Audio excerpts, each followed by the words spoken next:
各位亲爱的网友朋友，大家好。师父好。情商啊，其实是可以训练、可以学习的。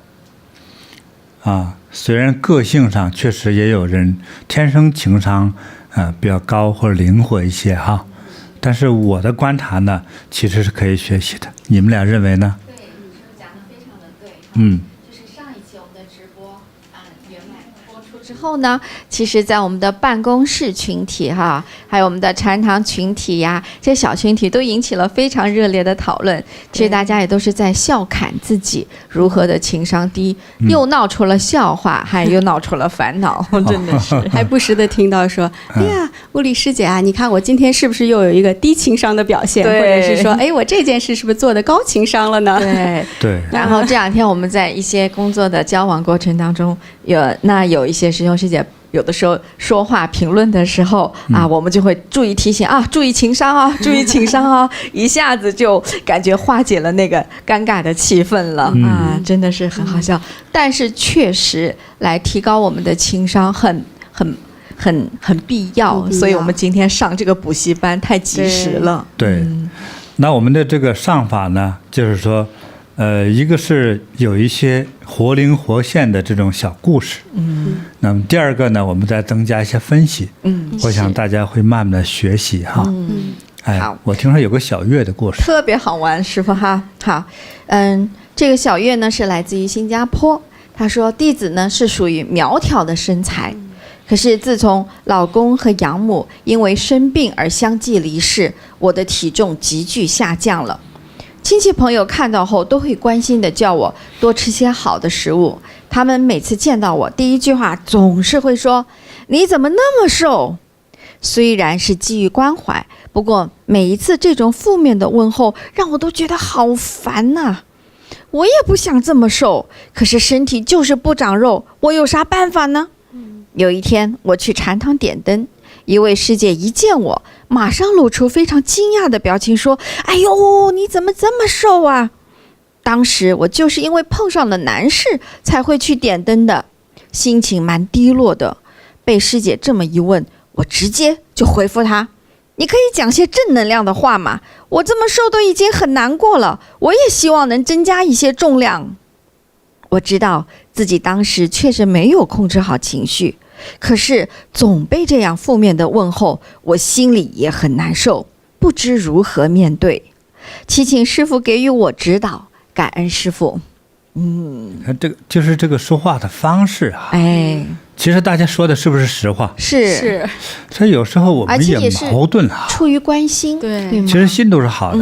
真的。你这比如说物理，咱俩一段时间没见的话，你真给减了肥，说哇，怎么瘦了这么多呀？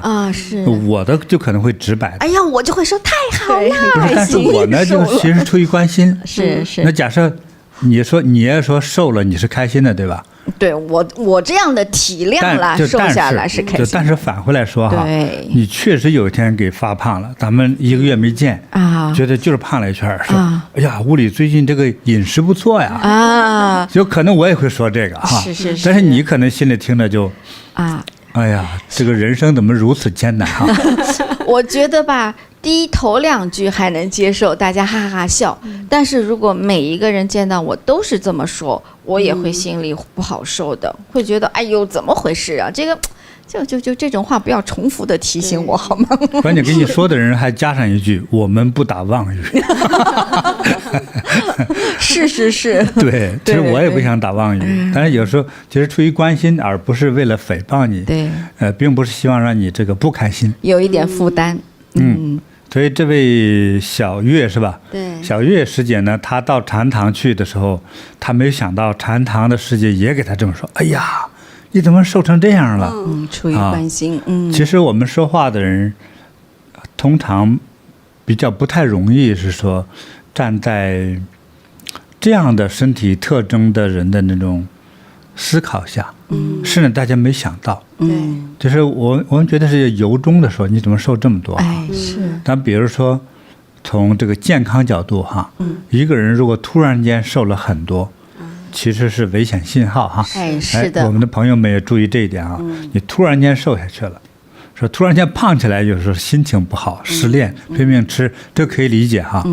这个没太大危险。但是如果突然之间1-2个月以内瘦了10公斤的话，这个是一个天大的事哈，就赶快去看医生。但是咱们没有这么严重呢，就是我们可能习惯性的就觉得你瘦了挺多的，其实出于关心。但是因为各种人、各种情况，甚至是肥胖啊，还有黑白呀，是不是啊？甚至说今天头发弄什么样啊，甚至还有说今天化妆的怎么样啊，就说到与你的身体、身材，甚至是美观相关的这种状况的话，我认为哈，禅堂那个师姐哈，她并没有这种课程说告诉她如果比较瘦，你就不要说她瘦。因为不知道说瘦好还是说胖好，那就还不如不要说。那应该怎么办呢？就微笑，或者笑而不语。对，就不要把胖瘦提，就是他如果气色好了，是不是就是？我觉得屋里没想好哈。咱们你来了人了，我就笑，我就不吭声，这叫接待嘛，是不是？My God， 这你只能说别提身体这方面的事儿，是不是啊？哎呀，好久没见你啊，师姐真想你，这样就完了。是。所以我也是逼着没办法哈。这小月师姐这么说，其实我也不知道怎么办。可能你到哪里见到我之后说，哎呀，你怎么瘦这么多？对，说你呢就又如五雷轰顶一般，我怎么又被炸了一回呀？对不对？他说我们不知道你是这样的感受哈。或者就是直接说，哎呦，今天来看看我能为您做些什么吗？就是直接或者这么的来交流。我觉得如果认识的话哈，就曾经见过面。就通常我很想你啊，你还好吗？等等，这样就可以哈。就不要说那个与身体呀特征相关的。还有的人走路走一歪一歪的这样的哈，摇摇摆摆来，有些人也不让你说。这个真是的，哎呦，我觉得我这一点特别要提醒自己，就是我特别就是会看到人家这点，人家其实比方说如果脚不小心扭伤了，人家还想掩盖一点哈，就还忍着痛，还不想让你看出来。我经常就特别不长眼的说，哎，你脚怎么了？你脚怎么了？就是真是哪壶不开提哪壶的那种。人家说，哎，你什么事儿？我脚怎么了？哎，你什么事儿？你怎么问什么呀？这个我真的要改正。我正不想让人看出来，你非得看出来还说，是还对着别人说，不信你们看看啊。对，对，我要改正。所以这个情商到底是个什么东东啊？就是还是不要说到人痛处呗，就是这种。因为有时候不知道痛还是不痛，所以怎么办呢？为了让对方嘛不容易生气呀、失望的话呢，他如果越是有身体特征，我们尽量的不提。除非他自己说好，你看我也莫名其妙的最近瘦了很多，那感觉是怎么回事啊？这样我们可以议论一下是不是啊？但是说的时候还是嘴下留情，尽量不要说那些让你感觉比较痛快的话。你感觉痛快，对方不痛快了，好吧？说话那个用词要收着点儿。是学到了。对，好的。所以呢，朋友们就尽量不要说对方这个身体方面的一些问题，比如说胖啊、瘦了，你怎么最近黑了？说你最近咋这么黄啊？你怎么一走路一晃一晃的呀？是吧？怎么你身上喷了什么香水那么臭啊？等说都小心一点，好吧？不要说身体特征的。好的。就是说，有可能对方不希望我们提这件事儿。那提了之后，你看，像小月师姐，她就不愉快了。那我们不知道他愉不愉快，所以尽量少提这个问题。好的。所以在西方人老外经常一见面，哇，还好吗？今天天气不错哈。说你看下个毛毛雨真舒服哈。当然表达他尽量正面的这样的话哈。对不对？所以有的时候我们遇到一些某种别有修养的一些某种身份的人那里去，见了面之后就打招呼比较会打啊。哎呀，好久不见了，很想你啊！哇，你红光满面，气色真好啊！不是真的假的，反正你听着觉得挺愉快的，开心啊！你就不能天天说你怎么胖了这么多呀？最后补了一句，这个就麻烦。所以咱们就说话尽量不提身体的特征方面的话。好的。就说一些通常就有点大众市场上大家需要的一些冠冕堂皇的问候的话就够了啊。对，感恩师父，我们学好了。所以我们在禅堂呢接待大家的时候也要小心哈，说话的时候小心，就是对方来解脱了，叫你一句话又打入地狱去啊，就麻烦了哈。对，师父，那我们给小月送一个礼物吧。啊，送礼一定要安慰他啊。对，还真的希望他吃饭吃得香，然后快点恢复身体健康。如果这样哈，我呢送他2个小礼物哈，一个是呢咱们这个高端的这个云端普洱茶，太棒了，这个放了很多年了，都有10几年了哈，10来年了哈。还有呢这个八卦1000天的纪念章。好，那这样的话呢，你这个普洱茶哈，你自己掂量着喝哈。那我觉得还是把美好的祝福都在这个里头哈，希望你能如意吉祥，身体健康。收到，感恩师父。好，那师父，接下来呢，我们还有一位网友明明哈，他也来了一封信，想要请师父给他关于情商方面做一些指导哈。他说：“师父好，我是明明。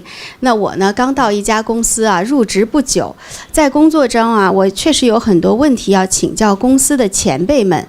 其中有一位前辈啊，几次聚会下来，我发现他就是一只铁公鸡。吃饭聚会啊，我们通常都是分摊的，可是他呢，总是会跟我们说，哎，谁先帮着垫付一下呀？”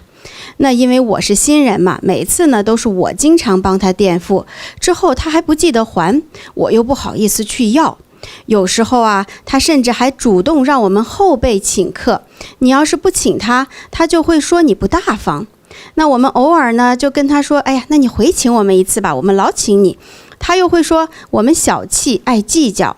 哎，请问师父呀，碰到这样吝啬小气又爱蹭饭的前辈，我要怎么高情商的来对待呢？这可以议论了，没有标准答案，没有什么对错。对，我觉得吧，师父，他这个因为刚入职嘛，哈，很多事情要请教前辈。对，那你请教人家，人就像老师一样，请老师吃顿饭也是应该的，多请几顿。请教就得请吃饭。其实也是这么个道理哈。对。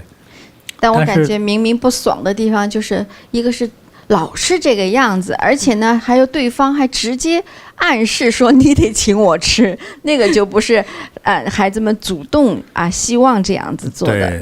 他不高兴的是这个地方。对对方要求，可是你自己呢没有做出任何大方的表现哈。那么这个后辈来呢，就是心里就不那么舒服。对。那我怎么说呀？这个，因为没有什么对错哈。还是我觉得就看自己想在一个工作单位里面哈，想学到些什么，就是这样子。但是我也不能说这个代表所有的人的想法，只能是说可能代表我自己的一种感受啊。就是就像我也同意，就是坤提的讲法，真的想多学，你就全当成你本来就要请前辈吃饭啊，或者是有的时候要表现出这样一种诚意的时候你就做一点好的这个叫什么人际关系的这种投入呗你就当做是一个人情的投入。但是或者从我自己的个性来说，有的时候没有必要的时候你就不参加。也会应该说会觉得会委婉的说这一次我有事情我就不参加聚会了。其实你自己也可以选择的所以不要就是怕纠结嘛，你又要去参加这样的聚餐，然后在这个最后付费的时候，如果有些不高兴，下次就少参加一点也是可以的。就是从小里说呢，我们可以不回答这个问题，这个在人生中不是个问题，那我们同修呢，为了给我们凑热闹哈，也提出了这个问题的话呢，也如果当过一个问题来讨论一下，我觉得我们可以说的稍微庄严了一点哈，就看你的目的哈，那往往在我们中国文化哲学之中哈。通常就是说，如果我们称为所谓的君子的这样的人哈，什么是君子呢？第一个呢，心胸博大，他遇到事情他多了很多宽容，多了自己的很多承受，多了很多的付出，甚至可以承受压力和委屈，是吧？你不买单我买单。说因为你要承受着很多很多，你不光是光动嘴的嘛，对方铁公鸡，那你呢？不是小公鸡吗？小铁鸡啊。对，是呢是呢。还有一个，如果你到一个新机构，你希望说和之前的所谓长辈们打成一片，对不对？也希望得到他们的这种指点和教化的话，我觉得人生之中其实你根本不知道最终谁给你帮上一个最要命的大忙。这个观点好。比如说，平常打招呼一说吃饭了，说好我去我有空。那5、6个长辈都有空，是不是？但是等他们买单的时候，我都没空，我都上厕所了哈。这在网上经常这样，有时候买单全部低下头睡着了，要不就上厕所了。那个是搞笑的哈。但事实上是有这样的人。对，我觉得铁公鸡一个是他的消费的一个习惯不同。有些什么富到什么程度哈？曾经描述过一个国家的总统哈，他喜欢，他就觉得是一种本领，是一种技术。他和别的国家的总统元首在一起的时候，他会偷人个铅笔呀，偷个名片呐，偷个表，但是他不会说我拿走了哈，他还还给你怎么样？你看我刚才拿你都不知道，他觉得当一个小伎俩来显摆，开个玩笑。对，因为他又是大富大贵的人嘛，那他哪稀罕那个呢？他觉得是好玩，所以有很多是一种叫习惯与个性。但是有另外一句话叫做“道不远人”。那我所理解这句话呢，说其实道是个很神圣、很公平的一个东西。说你这位长辈公司的长辈，他就一毛不拔。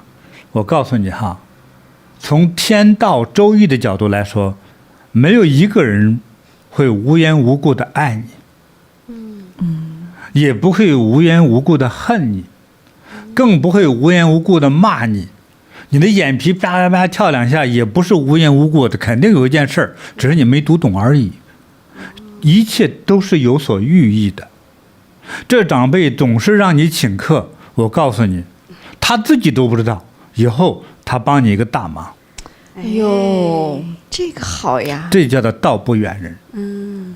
这个长辈自己也不知道，他更不是一个董事长化身成一个普通的前辈在那儿，也不是这样子，他也不知道。但是我说道不远人这概念，说就像有人问老子，老子什么是道啊？你给咱讲讲说，这个道可道不知道这个名字都不好起，说这个连道这个名都是胡扯的。就说就叫道了。为什么叫道呢？就走路一个通行的东西，叫通畅那当然按照英文里头翻译的东西叫法则，叫自然法则，知道吗？那这个自然法则除了天气、气候各个纬度的热度、冷度之外，其实里头还有一种叫做现象，就是人与人之间的关系的这个现象。从来没有一个关系是莫名其妙就走到一起的。比如说今天咱们几个人坐在这儿弄直播说话，那要说关系的话有人在3000万年之前就跟他一起闯江湖了，那叫做宇宙江湖。哎呀，荣幸荣幸。对吧？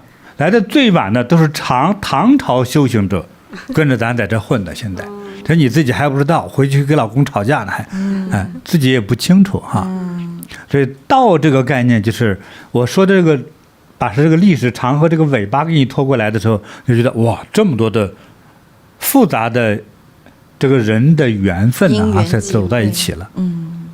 就像找对象一样，说你怎么看着你那个真命的天子还是真命老婆，怎么一看他就觉得两眼直了，不但来电了呢，都快电死对方了。对不对？这电的受不了了，说就是他，而且不问青红皂白，对不对？很多就是这样子。你说前面几个没谈成，都是理性分析，说这个太高了，那个太冲了，那个太傻了，那个太黑了。等遇上一个又黑又呆的一个呆子，你说就是他，触电了，而且说不考虑。说那几个人还有什么大学毕业、博士毕业、家庭收入、家庭背景，说啥背景都没有，光棍一个，不知道有没有爹妈。啥都没有，我就要嫁给他。很多姑娘嫁人就是这么嫁的。我告诉你这都不是平白无故的。钱是注定的，就是钱是注定的。甚至你在街上捡了个狗回来养，那都是注定的，说不定是你老爷爷给牵回来的，知道吗？所以没有一个道是莫名其妙走在一起的哈。所以当你的这个在工作中也好，甚至街上走的遇到的人也好，你觉得说这个人我就该救济一下，哪怕过后人家说是骗子，但你觉得救就是救了，帮就是帮了，对不对？那作为这位朋友来说，那你偶尔会拿出一小钱来请你公司其他长辈，多一个长辈还能多吃了多少钱嘛？对不对？你说实在话，你打出你公司一个小部分当做一个交际费的话，当做一个学费的话，难道还多出一个人来吗？不嫌多。天天吃你饭的人不一定帮得上忙，知道吗？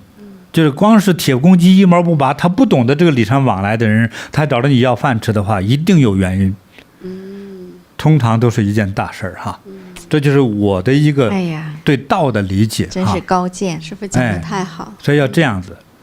但另外一种就是按社交法则来说哈，今天我到这个机构来，我希望和大家一下先做个更好的认识，偶尔在前半年以内偶尔吃个饭一起娱乐一下。那到底谁最终能帮上你，你也不知道，对不对？如果不知道的话，我告诉你，在过去江湖上很多打暗器的高手，拿一把针嚓，这一把这个飞镖飞出去，我告诉你，这都是低境界。让我打，我用喷砂枪，一打一大片。说实在话，躲了上头躲不了下头，躲了左边躲不了右边，就这一片，你只要在我的范围以内，都得中标，对不对？这样，如果人际关系呢？对，广撒网。我一交接就是一群人，对不对？是。大家对我有个好印象，他可能就帮助了我。但是这个人说不定都没在你的这种叫做计划范围。就是你所期望的那个人没帮上，个没期望的人帮上你了。是，就是这样。很多人说开玩笑和吃饭的时候他特别积极，真要帮人的时候那躲得远远的。尤其是你倒霉的时候。但是呢，有些傻不拉几挺呆的那些人，你倒霉的时候他好像有个正义的化身，他出来跟你帮忙，就跟你说好话说人情，对不对？对，就能帮到你。真是好。所以我觉得应该去这样做。好，广结善缘。真的是高见，感恩师父。广结善缘。师父这么讲了，我觉得人生中所有的烦恼都看开了。真是这样，触类旁通的话，对，一想什么都想通了。好，师父，那我们给明明也送一个礼物吧。好。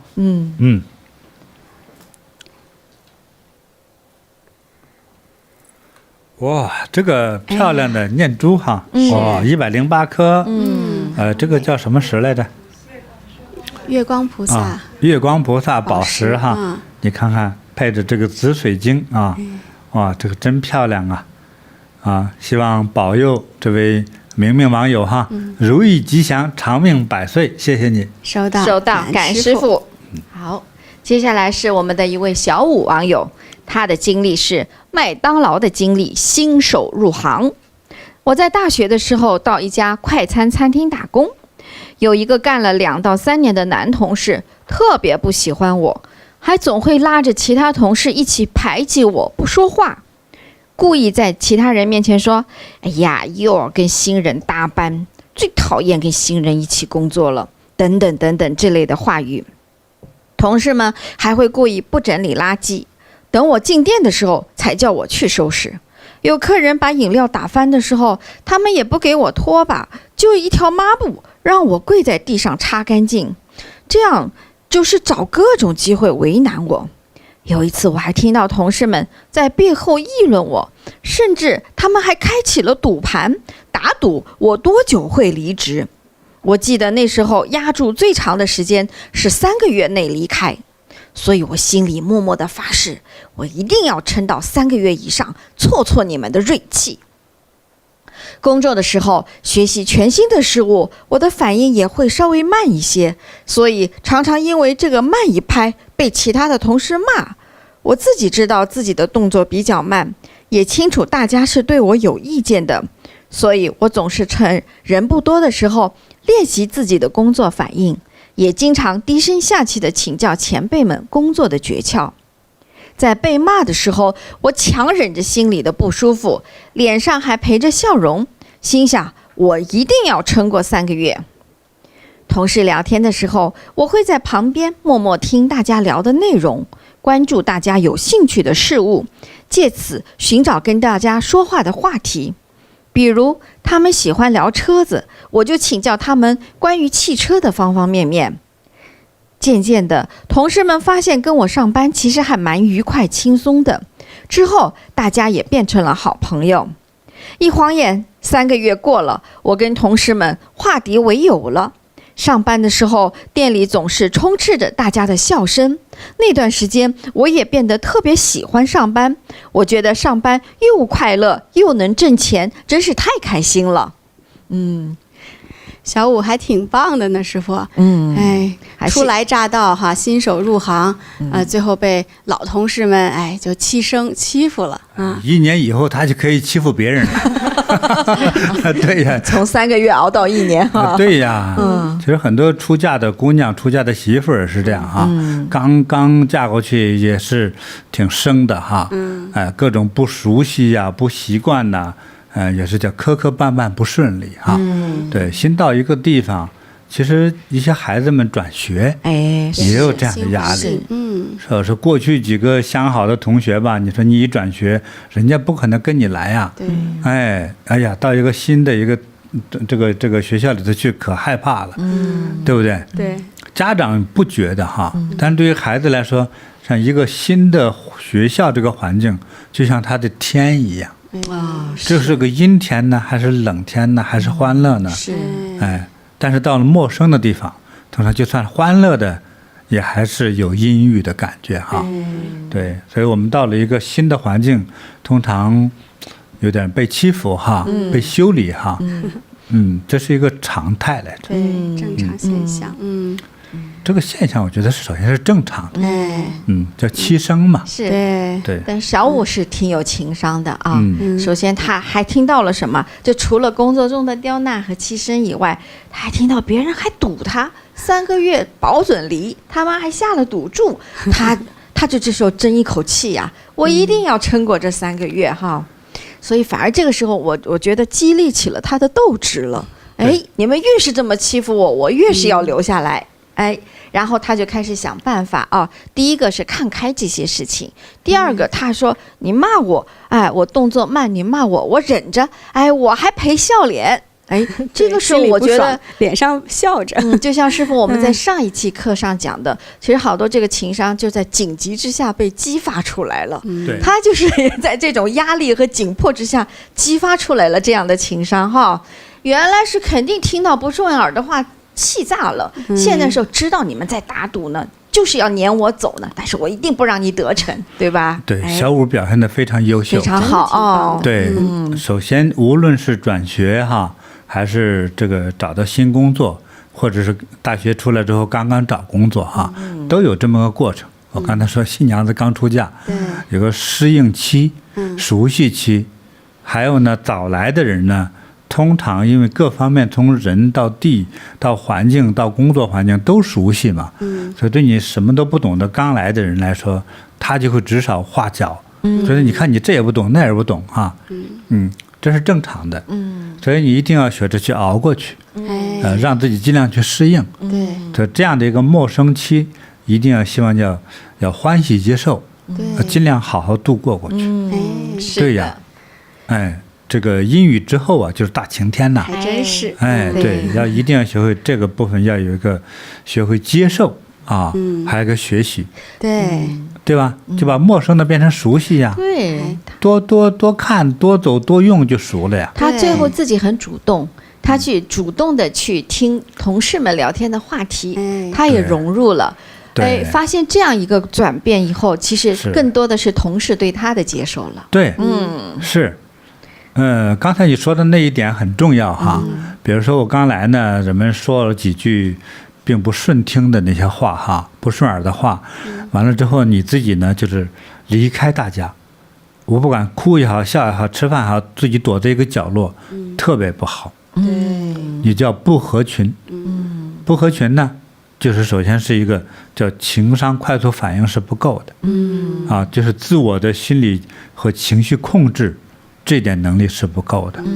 你要想融入，他说你什么你都要避开他们，不要避开他们，你多听，才了解了他们的很多种感觉，对不对？是，也许他们遇到问题的时候，你能帮上忙呢，你很快就融入了，还主动和一些同事呢多在一起打交道，是不是啊？上下班如果是一条顺路的话，尽量约着一起走，很快就熟了，就是要这样子哈。还有对方需要帮助的时候，你也尽量帮助呢。对，甚至觉得说，结果发现你会做的，他们都不会做，你一下就把自己的亮点想出来哈，是，大家就这个更喜欢了，很加分的。对对对我们经常还说不打不相识呢。对，所以让自己呢学着融入而不是回避哈。对，因为人生其实没有退路的。好，对，就像随着这个时空哈，就我们每天不管我们高不高兴，我们的年岁不是按照每一天往上涨吗？是不是啊？它没有倒退的路，只能学会接受和适应。对，这个是唯一的方向。所以我们要学会去接受它。好，感恩师父。师父，那我们这个也给这个高情商的小五挑一个礼物吧。好，这是男生女生？男生。男生哈。好，男生。哦，我们这个老童的金刚杵一个哈。好棒啊！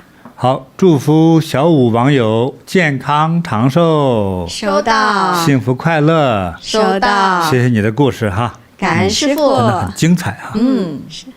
好，那我们还有一位网友 Jessica 哈，师父，她来跟师父分享一个关于婆媳冲突的故事。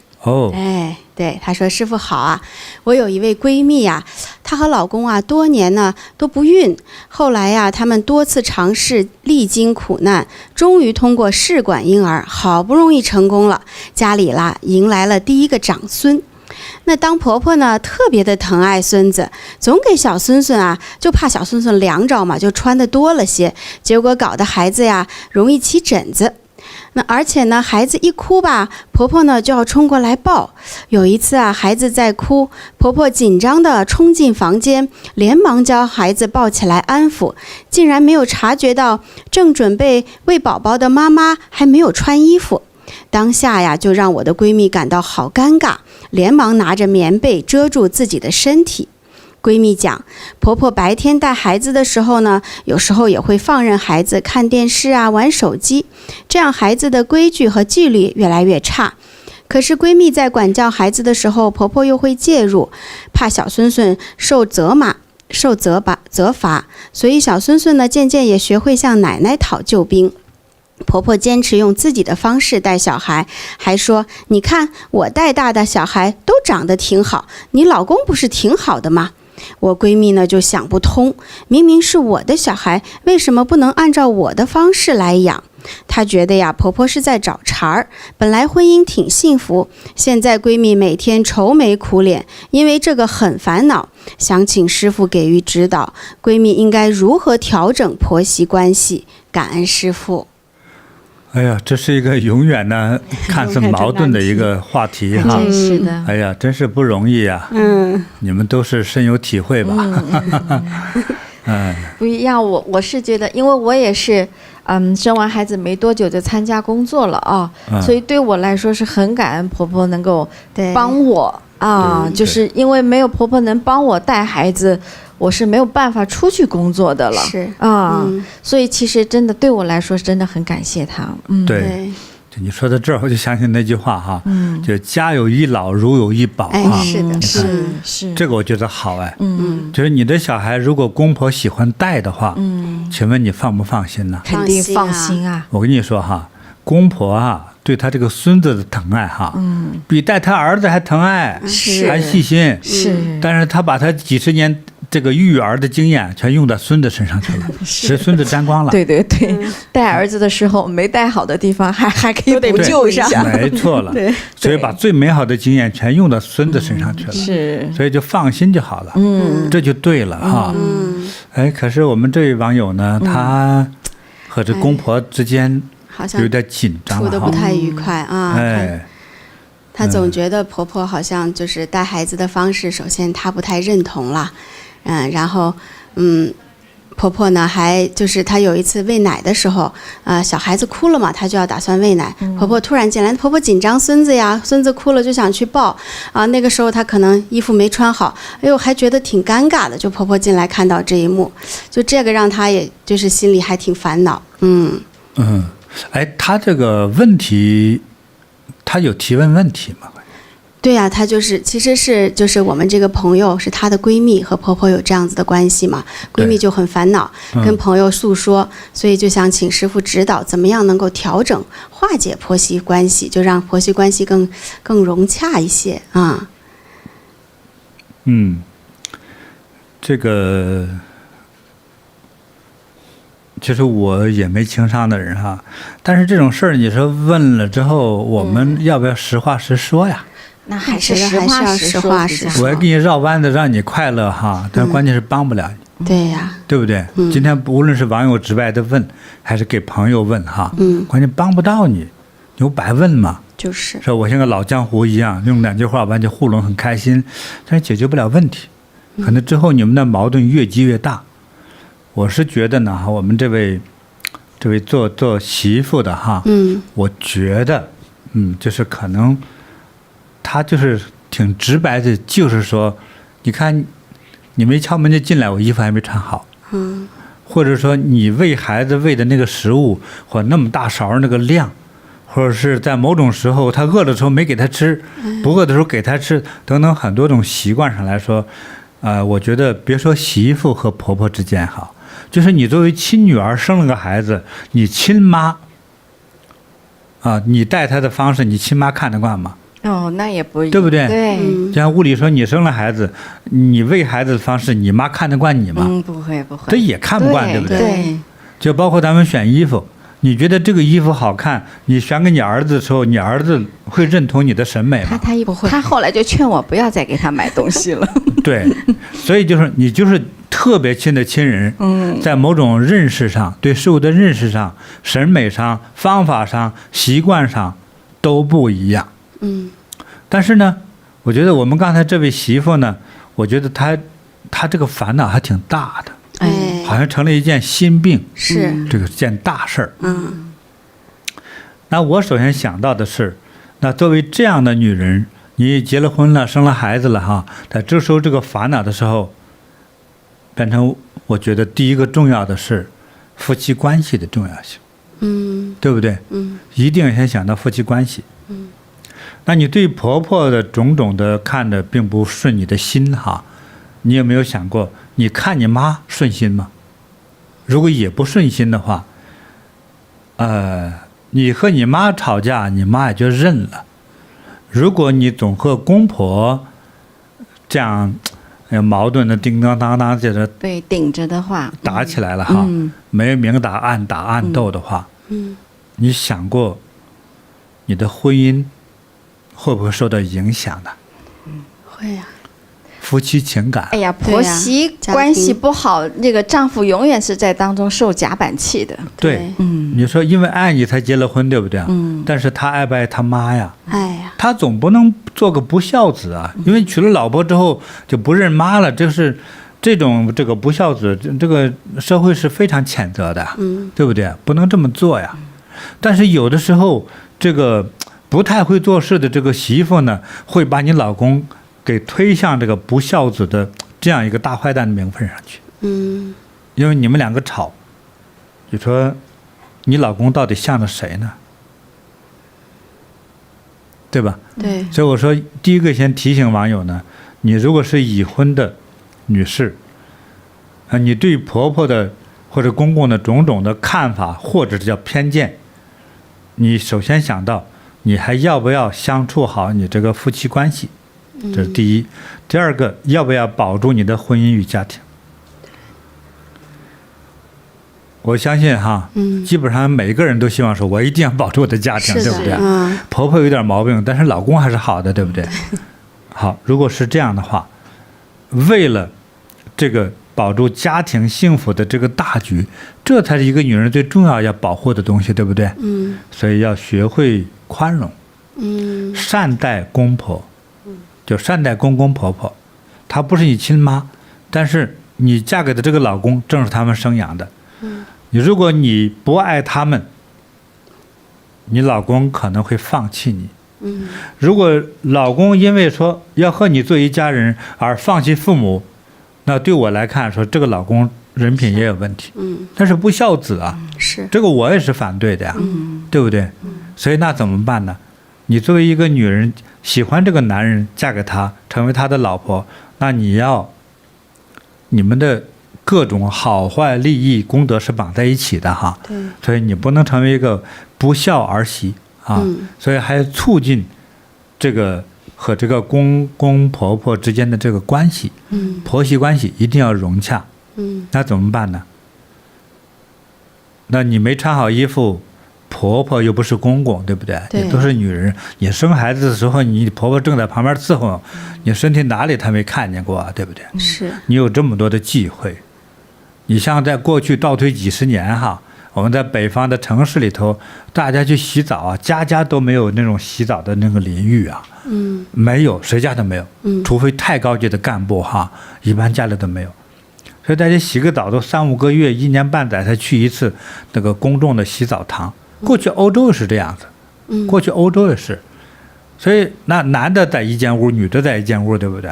那彼此之间同事同性别的什么身材没见过？那年轻身材自然好，年长身材就是差一点了，就是一个自然的规律就是这样子，对不对？那你作为一个媳妇嫁到他们家来生孩子干嘛伺候月子，可能婆婆都出了很多力，你看那个身体那算啥呀？根本不算那事儿。我觉得呢，从我来看这件事情哈，我还是觉得，这个媳妇呢，就是其实需要你的心灵上要成长，一定要学会叫做取舍，利害关系的取舍，知道吗？所以像我们学佛的话，他讲的叫舍得，对不对？你不舍就不得，得你这么多毛病，这么多挑剔，你对公婆挑剔，你总觉得有的时候你被冒犯了或者怎么等等的，这些你不去舍的话，可能你得来的烦恼更多，对，知道吗？就大烦恼了。你这个时候你一定要开始选择，如果要家庭，让你老公爱你，请你去照顾好公婆的感受。他给你主动抢着带孩子，那不是多好的事情吗？是，那不是有点傻呀？这叫 Jessica 是吧？对，她的有点傻。闺蜜，对，这样做是错的哈，不能这么做啊。因为我说的话挺难听的，直白的。因为我有言在先，我们就是想骗你，让你很开心，我就说你做的对啊，揍你婆婆才应该哈。或者我不提这个事儿就跨过去了，你的问题得不到解决，得不到一个很好的参照哈。所以你要为了家庭自己的幸福，请一定对公婆好。还有呢，很多非常聪明智慧的公婆哈，经常他的儿子和媳妇一吵架，先把儿子臭骂臭揍一顿，完了之后站在媳妇这一面，这都是特别有智慧有涵养的公婆。这样不就促进了他们小两口的这个情感嘛，对不对？是。完了之后他们一吵架，说你帮着儿子揍媳妇，那完了，一打立刻就分裂，知道吗？所以这都是我们在学习的榜样哈。所以我们学习这种宽容大度的，懂得取舍的。对。无论男女，长大都是，男大当婚，女大当嫁哈。结了婚之后，一定要学会去宽容，照顾到对方父母的感受哈。这样你才能对你的这个婚姻哈，起到了一个很好的一种，叫经营的，对优秀经营的这个作用。对，婚姻就是需要经营。你看，就是好朋友，就是你们亲姐妹、亲兄弟，如果真是长到35岁都没结婚、都没出嫁的话，你们在一起吵不吵架呀？吵。没到那么大岁数就吵，从小吵到大，对不对？一路打。但是打也分不开嘛，因为你还没有经济，没有独立嘛。但是你们都长大成人，经济独立了之后，你们在家里吵的结果就是说，我有赚钱，我能租房，我不和你们合住了，对不对？你就会搬出去了。你们亲兄弟亲姐妹都如此，那一对陌生人走在一起结了婚，哎，那两个人之间的个性爱好啊，还有各种价值观取向都是有差别的哈。如果不是天大的差异，一定要学会去宽容和接受。对公婆这件事儿，一定要学会去关照到公婆的心情啊。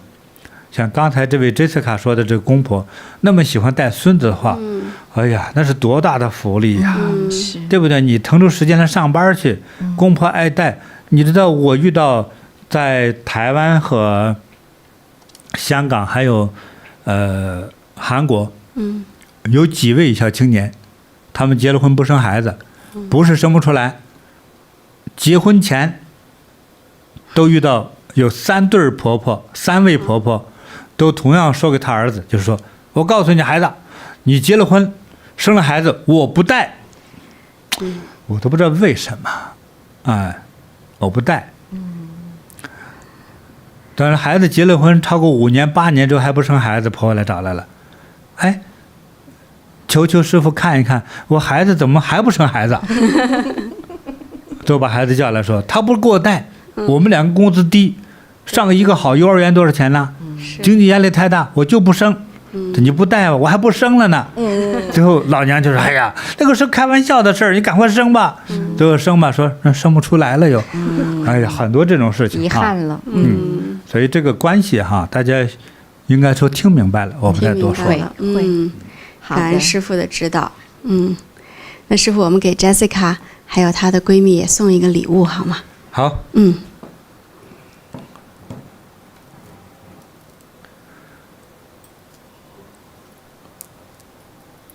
这是1个2个，一个穿了这么多东西啊，穿这么多宝贝啊，非常漂亮的，对，哎呦，这小金刚蕨一大串儿，这都是天然的颜色哈，这种蓝色的很少，蓝紫色，哇，又加一个白银的树叶，多漂亮啊！哇，这是个大项链哈，是，好美啊！送给这位 Jessica 哈，好，哎，希望你呢家庭幸福健康快乐。收到，感恩师父。好，接下来是一个很精彩的故事啊，是我们来自洛杉矶的昏昏他带来的一个他家五姨的故事。五姨和他的其他兄妹相比，五姨的婚姻看似是最幸福的。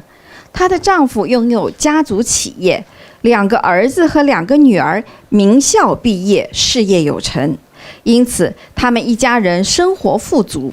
可惜的是，五姨的晚年生活却变得相当不幸。这一切我们认为都归于她情商的不足。在孩子们成长的过程中，五姨过分宠爱她的小儿子。小儿子常年在国外生活，是4个兄弟姐妹当中表现最出色的，会说话，特别会讨妈妈的欢心，就这样成了五姨的掌上明珠。凡是好事、好东西，五姨总会想到她的小儿子。这种偏爱的情况一直持续到孩子们都成家之后。与此相反，不管大儿子做什么，五姨总是感到不满意，认为他的表现和品德都不够好，认为他无所作为，浪费时间金钱，结交狐朋狗友。然而明眼人都看得出，大儿子实际上正在外面拓展人际关系，为家族企业打下坚实的基础。五姨的2位女儿遭遇更加艰难，在他们成长的过程中，经常听到妈妈说，嫁出去的女儿就是泼出去的水。虽然这些话让他们内心感到不悦，但因为年龄小，他们只能默默忍受。除了精神上的折磨，他们每天还必须像伺候皇帝一样来伺候他们的2哥。如果触怒了他，妈妈会严厉批评他们，不让他们出房门。因此，当女儿们成年后，迅速选择远离家乡。多年来，除了寄钱给父母表达孝义，他们几乎没有回家探望过父母。他们妈妈最偏爱的小儿子，因为表现出色，到了美国最著名的大学接受高等教育。毕业后在一家知名企业找到了一份高薪的工作，后来还当上了经理，并定居下来。五姨经常在亲戚朋友里讲自己的小儿子多么的优秀，光宗耀祖，让他很自豪。大儿子没有小儿子那样学习成绩好，中学毕业后就留在家乡帮助父亲管理家业。亲朋好友都知道，最适合继承家业的是大儿子。大儿子的努力和业绩，大家都是看在眼里的。因为小儿子常年不在五姨身边，所以他想尽一切办法，要争取把多数家中财产留给他。五姨父将家业交给大儿子管理后，五姨每天都会悄悄地从收银机中拿走几百元，声称是用于购买食材。其实他把这些钱都寄给了远在美国的小儿子。虽然财务是由大媳妇管理，但是大儿子和大媳妇从未揭穿他的行为。五姨父去世后，小儿子回家跟大哥闹，请五姨重新分配财产。虽然五姨父生前都公平地分配好了孩子们该有的财产，没想到小儿子很不满意哥哥继承家业，要求说每个月必须把公司的分红给到他。经营家业哪有那么容易呀？底下还有很多员工等着老板每月发工资呢。五姨身为妈妈，一点都不理智。这些年帮助小儿子偷取那么多钱，还亲手搞得两兄弟的关系都破裂了，就差点让一家人闹到法庭上去。五姨的行为让大儿子心寒了，自己多年对妈妈的孝顺和顺从，没有换来五姨对他态度的转变。在妈妈的心里，远方的小儿子总是最完美的，眼前的大儿子和大媳妇都是一身毛病，一堆瑕疵。有一天，五姨做了重大决定，去美国和小儿子一家生活。因为她的冲动，与大儿子、两位女儿、所有的亲朋好友都断绝了关系，从此不再联系。结果5年过去了，这5年里，我们没有收到她的任何消息，仿佛消失了一般。尽管我们多次尝试联系，但小儿子一家也从未接电话。直到去年，我妈妈突然接到一个陌生电话，来电者说五姨的生活非常糟糕，常常被困在家里，手机被没收，小儿子常年出差不在家，小媳妇对他恶言恶语，请求我们想办法找一找五姨，提供帮助。妈妈听到这个消息后非常担心，后来好不容易找到了五姨的住址，立刻让我爸爸和哥哥前往美国将她接回来。当时五姨是趁着小媳妇不在家的机会，安排了逃离的时间。把五姨接回来后，原来以为小儿子会主动联系亲朋好友打听妈妈的情况，但我们高估了他的人品。在得知五姨离开的第2天，小儿子和小媳妇迅速前往银行，将所有和五姨联名账户中的资金都转走了，这其中还包括了他的养老金，让人感到太不可思议的。至今，五姨尖酸刻薄的话语从未停止，根本没有发现到自己的错误，我们只能用包容的心去面对它。现在回想，这一切的发生都源于五姨的偏爱和不明智的处理亲情关系所致，婆媳关系也处理不好，导致她晚年没有孩子们的陪伴，众叛亲离。这是我五姨的真实故事，分享给师父和网友们，真是3天3夜都说不完呐。哎，听完叹一口气呀、哎，真是叹口气。这个显而易见哈，是这个妈妈确实太偏心眼儿。这种偏心眼儿的父母亲比比皆是。哎呀，那常常遇到。对，但是对错已经都分出来了。是结果所以呢在那儿摆着呢。对，这个大家总结经验就好了。对，对，那我也送他一份礼物哈。好的，师傅。这个礼物现在不用拿，过后我们寄给他。好好，看了吧？哇，这么好，哎，熏香炉，哎，和熏香炉的用具一套哈，哦，太美了，再加上一包香粉哈，好，对，就是像家里有那个邪气的时候啊，或者周围有去世的人啊什么之类的，在那儿拿那个香粉烧一下，就能避开这些邪气哈。对，这是做的非常精美的一套香具哈。对，好，太好了，送给昏昏网友哈。好，哎，祝他的五姨全家呢还是如意吉祥哈，好的，健康长寿哈。好，收到，感恩师父。好。那接下来再跟师父分享一位网友哈，Susan 他写来的他的一位朋友艾丽的故事哈。他说青云直上的艾丽，我们来听听。他说师父好啊，在我认识的朋友当中呀，艾丽是在职场晋升中最稳而且最高的人。她的第一份工作是销售经理的助理，第二份工作就是总经理助理，等到了第三份工作就是某集团的亚洲区副总裁。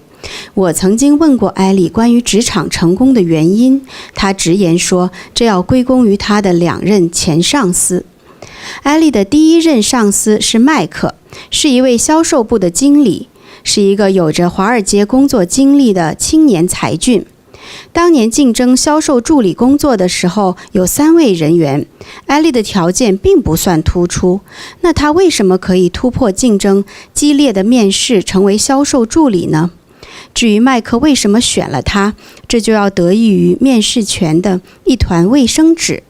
当时刚到公司的艾丽碰上了一位还在打扫的阿姨，阿姨收拾好垃圾准备离开，不小心把其中的一团卫生纸落在地上了。不少工作人员从那团卫生纸旁边经过，都跟没看见一样，可是只有艾丽蹲下来捡了起来，然后一路小跑追上阿姨。艾丽穿着高跟鞋跑起来很不给力，可是她很有礼貌地把卫生纸投进了阿姨手中的垃圾桶，然后跟阿姨对视一笑。这一幕恰巧被经过的麦克看见了，而那时艾丽并不知道这个人就是即将要面试她的考官之一。后来艾丽成为了销售经理的助理之后呢，主要的工作就是汇报资料、安排会议室、发布会议记录、安排麦克的工作日程等。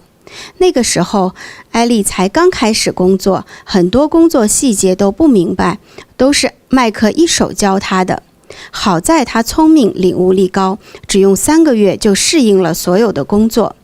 那助理这个工作可大可小，要看做事的那个人怀着怎样的心态。原本艾丽也只把目光放在工作本分上的这样的一个人，但不久后麦克的一个问题点醒了她。那是在一次销售会议结束之后，麦克就会议上提出的一个难点，询问艾丽的看法。这个问题把艾丽给问倒了，一时半刻答不出来，尴尬得很。麦克倒是脾气好，让艾丽回去好好想想，第2天再给他一个答复。艾丽就把会议上讨论的所有问题都一一过了一遍，有不明白的地方，她还去虚心请教各领域的业务员。这样忙碌了一整晚，她方才有了自己的想法。第2天，艾丽战战兢兢地把自己的看法汇报给了麦克。麦克呢，没有说对，也没有说不对，只是淡淡地点了点头。叮嘱艾丽说，以后就这样吧，每一次开完会，除了会议记录，你都要整理一份自己的方案出来给我。艾丽想，自己不过是个小小的助理，麦克为什么让自己做这么复杂的工作呢？虽然不太明白，但艾丽还是很认真地去做。麦克每次看到艾丽提供的方案，都会在他的邮件下面写一段很长的评语。艾丽看到麦克这么用心地教她，也就更加努力地去学习。就这样，艾丽在悄无声息中逐渐掌握了整个销售部的运作，不仅仅是会议上的问题，就连如何与客户谈判，怎样具体谈价格，她都学得一清二楚。慢慢的，艾丽成为了麦克出差时的代理人，还会代表他去参加主管会议。他懂得越来越多，在工作宽度的驾驭上也越来越深。就当艾丽以为自己会一直这样工作下去的时候，麦克却要调回美国了。离开之前，在麦克的极力引荐下，艾丽成了总经理助理。艾丽心里深深地感恩这位用心指导过她的销售经理。那艾丽的新老板总经理罗伯特是个和麦克性格截然相反的两种人。麦克平时不怎么说话，更不喜欢开玩笑，却能够在客户面前侃侃而谈。而罗伯特则是一个善谈的人，最重要的是，罗伯特不讲究什么工作方法，只要结果。那熟悉了对什么事都有清晰看法的麦克，对于这个不按常理出牌的罗伯特，艾丽还真是应付不来。比如，麦克只喜欢喝黑咖啡，罗伯特呢对拿铁、摩卡、焦糖玛奇朵都可以，有种跟着感觉走的意思。罗伯特起初对艾丽并不完全信任，尽管他曾经在主管会议上听过艾丽的报告。后来渐渐的，他在艾丽身上发现了很多优点。艾丽的观察力很强，可以根据罗伯特当天的脸色来判定帮他煮哪一种咖啡。艾丽的报告做得很仔细，对于一些有冲突的事件，会做出2到3个方案让罗伯特选择。更难能可贵的是，艾丽有一种全局观，这是罗伯特在上一任助理身上没有看到的，因此他很看重艾丽，有意栽培她。罗伯特开始带艾丽出席一些重要的场合，给她看一些最新的产业文章和分析资料，还送她去美国总部接受高端培训，锻炼她的口才。如果说麦克帮艾丽打下了一个坚实的基础，那么罗伯特就是那个帮她添砖加瓦的人。罗伯特为艾丽带来的是思维上的改变，他的眼界更广了，能想的事和能做的事更多了，社交圈广了，他逐渐在自己身上看到了很多种可能性。艾丽为罗伯特工作了8年，无论是个人能力还是财富积累，都有了不容小觑的增长。30岁出头的艾丽得到了一个给她更大发展空间的机会，某跨国集团亚洲区副总裁。在罗伯特的强力推荐下，艾丽拿到了这个职位，成为了该集团史上最年轻的女性高管。艾丽能够得到这个职位，离不开麦克的训练，离不开罗伯特的引导。他们让她坐上了一艘通往成功的火箭，快而准。有人说艾丽很幸运，刚进职场就遇到了欣赏自己的人，但对于大多数人来讲，这种情况实在是太少见了。那这样的人究竟是因为运气好呢，还是情商高呢？这是个很好的故事哈。对。然后我是觉得这个艾丽呀，确实是一个情商高的孩子。是。老实说哈，作为经理，他要提拔谁，其实在他眼里，他都是会在观察的。就是他会看谁的素质好，有那个潜力。对。就是所以我觉得打动他那个经理，第一个是打动了 Mike， 第二个是打动了 Robert， 都是从这个艾丽身上看到非常好的潜质。以几个表现，第一个是主动的去捡起了那个谁都不在乎的那些纸啊什么的。对。而且我觉得很善良的，很善良，而且很在意自己工作单位的一切事情，小事情，说明他这个孩子是在意的，对吧？他不是事不关己高高挂起，说明他是爱护这个工作单位的，爱护机构的我觉得这个在经理眼里看到是一个很宝贵的品质，有责任心。第二点，这是挺折磨他的，为什么？这是加班还要特别的去写很多报告，其实可能是一个助理没想到的事情。对。为什么这样？而且呢，但是我觉得艾丽这个小孩还是挺好的，他没觉得这是老板故意刁难他，对，他反而会觉得，哎呀，这是一个很好的学习的机会。是。他的态度特别好，把他当成是一个老板给他学习的这样的一个机会，兢兢业业的完成报告。我觉得这个是好。所以我们讲贵人相助你要让别人当你的贵人，首先你还要值得别人欣赏你，就是要有这个就是被欣赏的这些特质表现出来。对，我也说2句哈。觉得第一个就是艾丽来应聘的时候，说捡那个垃圾的卫生纸，对，他没在这个公司工作，并且还没有被招聘，对不对？他呢就把这个落在地上，这团卫生纸捡起来放进去。哎，那他的老板看到了之后，为什么会欣赏呢？觉得这个姑娘是一个有责任心的人，并且是个心细的人。对，所以其实我们在工作中有很多人说，看有没有到6点，6点一到，正在那个吊车哈，建筑工人吊车，钢筋转到一半，6点到，啪就跑了。走人。我才不管，我就害怕。有些老外开飞机哈，说6点到了，啪，飞机我也不管，就跳飞机哈，就是说着有点玩笑。真有很多人工作的时候是这样子的，他劳基法就是这样，劳工法就是这样子。是，但是呢，都这么做的人是普通人，对不对？哎，真的就是普通人。但是付出更多的人呢，才是佼佼者。最后变成了各种的部门负责人啊，甚至总经理啊，甚至是最后变成大股东，就变成主人，从打工者哈。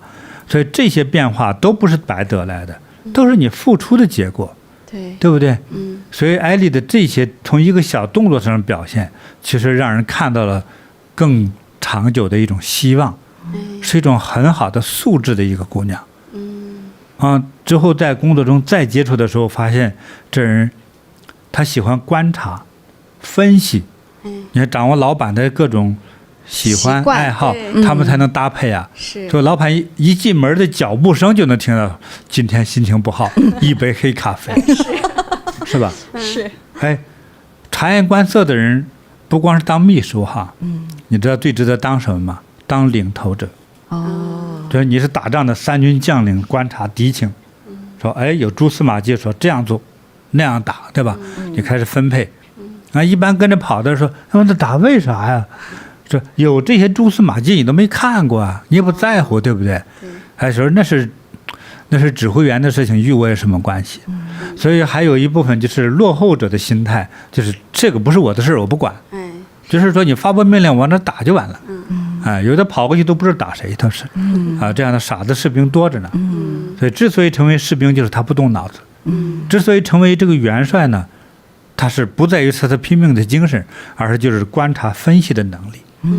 所以这样观察分析又善于总结，所以他第一个老板给他打了一个很好的基础，就是管理学的基础。对，你听完了这么多的汇报和观察之后，其实你给我写一份工作报告，你看到哪几个点需要去解决问题，对吧？是，这不就是管理学吗？是，这个让我想起来，对不起，我堵着你的话了哈。这我想起来哈，因为中国唯一的一个女皇就是武大姐哈，武则天啊。对，武则天人家为什么当女皇知道吗？有一件事就提前她进入皇帝办公状态。她老公懒。说哎呀，晚上忙着呢，2个妃子挺漂亮的，我得是吧？我得应付一下去。小五，你帮我批奏折，给我把那些批一下。我也没心批呀，我也没那脑子批呀，是不是啊？那河南我也没去过呀，所以你帮我看看吧。你觉得合适呢，你还帮我批，之后你读给我听，我觉得是不是合适？我觉得合适，这样就是奏折我已经批准好了，就发下去。结果武则天呢，一熬就一整宿。替皇帝批奏折，他就开始换位思考啊，这个皇帝在这种时候遇到这种问题应该怎么解决？站在全局观看这个事儿，哎呀，一批也就2-3年下去。其实他都懂得了怎么做皇帝，怎么做管理者，管理国家。他批的东西哈，叫当时的皇帝说：“哎呀，这小丫头片子。”你想的比我想的还周到哎，真的不错。这皇帝应该由你来当，这皇帝给启发的，就算了，我当算了，就是这样。武则天是这么来的，所以他的全局的观念哈，就得到早早的训练了，所以我们这位这个艾丽哈，她这个优秀的这品质哈。大家呢可以再多听一遍哈，对，非常好，好的，而且显而易见，我们就不多议论了哈，对，值得我们学习。好，应该给他送个礼物哈，好，给这个提供故事的苏珊哈，送个礼物，来，非常吉祥漂亮的宝石这个念珠哈，祝福苏珊呢健康长寿，幸福欢乐。收到，感恩师父。对，那师傅，我们也是刚才听了好几个网友的故事哈，师傅给予我们特别特别好的关于情商方面的指导哈。那也是看到大家其实也都是在各种各样的人际关系中啊，有着不同的困惑哈啊。那人际关系还是蛮重要的哈，非常的重要。这个是我们先说到的是情商的这个部分，就是说，又涉及到这个社会关系哈，那比如说这个原因呢，就是因为我们离不开，就是人哈，离不开有其他人带给你的帮助，不管你是一个什么样的身份的人，无非有权利的人可能更需要其他人帮你跑腿，对不对？但如果你没权利呢，就需要别人帮忙，对吧？你不可能到哪里你每个方面都通，比如说孩子读书，孩子得病，老人得病，甚至住养老院，甚至找人接送一下老人，接送一下车等等的，哎呀，没完没了的。孩子一找工作，对，甚至希望说有没有同学认识我们老板啦，推荐一下。其实我是一个很有才能的人啊，但是一直给老板说不上话呀，对不对？这种种事情其实都需要。如果我们有一个良好的社会关系，对不对？这样就能帮我们解决很多这个其实生活中的问题。但是所以这个做好这个更高的情商的这个表现哈，将这个自己的各种的人际关系处理好，对，这个会给我们带来特别多的帮助，对吧？这个你像各种的关系当中，第一大关系呢，就是家庭关系网，家庭关系网。在我们假设哈，今天我们就在上海，我们假设在上海，可以取世界任何一个城市的名字哈，在巴黎也行啊，咱们说上海的话，我们以华人为主来听课的时候就是这样。如果我们人在上海，我是上海人，那我刚到这儿来，人生地不熟，那我应该怎么样找这个社会关系来加强自己的这种社交呢？总是先找同学呗，老同学。在上海的同学，咱没读过大学呀，同乡啊，有没有同乡？像我就找同乡，有没有上海同乡啊？废话，在上海都是上海人。这是在上海的，比方说，咱们说我是在上海的河北人吧？河北同乡。在上海有没有河北同乡啊？要想方设法就找，是吧？先上网找。我是河北来的哈，老李啊，这个谁是河北来的哈？哪一天我准备在哪里有宴席哈，免费吃。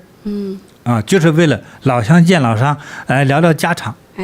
那我们假设哈，听起来也挺粗俗的哈，你说有没有效啊？有啊，会有效的。有很多人根本没什么事儿干，下了班之后说这还有白蹭吃蹭喝的地方，又是河北老乡，走去聊聊去，看看老家有什么改变嘛，对不对？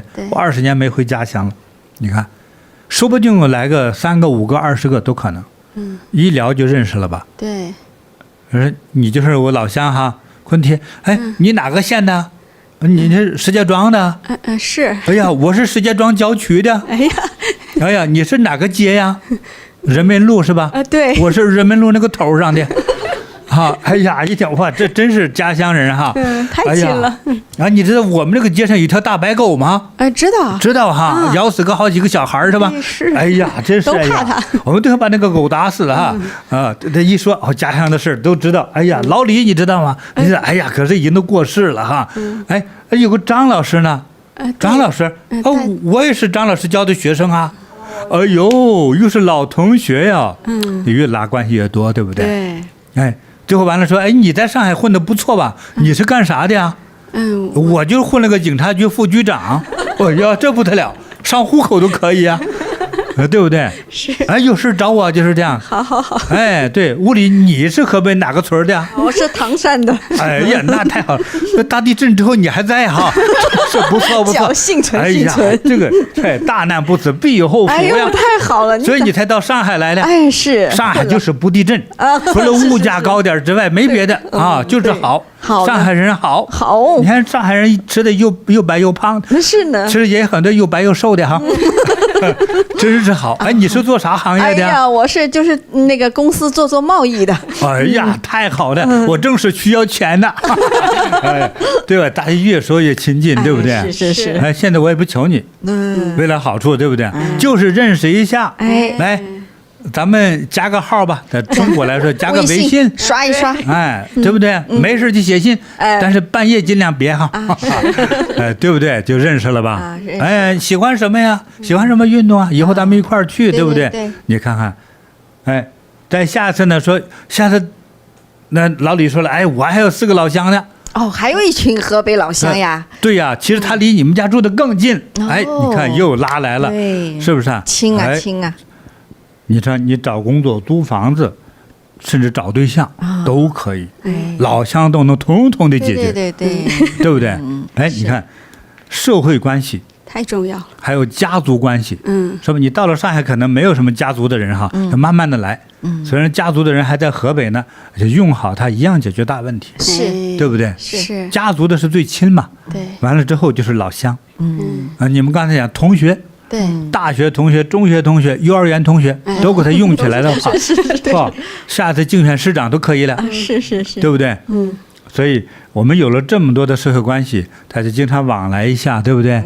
哎，光一个面熟又是老乡，哎，一有啥的一叫老乡全来了，不用多了，来了100-10号人，是吧？光打群架都吓死你，啊，那办事呢更方便，哎，对不对？很多事情不是为了说走后门找关系怎么样的，而是说有一个熟悉的人介绍你的优秀的状况，就容易立刻得到认识和重用嘛，就是这样的。有机会。你在美国当副总统也得至少和总统认识啊，是老同学，都是唐山的，对不对？而且一了解谁，他可以，这个人很聪明，对不对？你当总统之后，立刻想到谁能干呢？然后你个同学能干，立刻拉上来，一样的。在国外，在中国一样，认识人熟是一宝，对不对？是，那就是你不做社交和做社交完全不一样。对，师傅。那在这些社交的关系网当中啊，还是回到我们今天情商这个里面。那这个里面我们更要小心一点。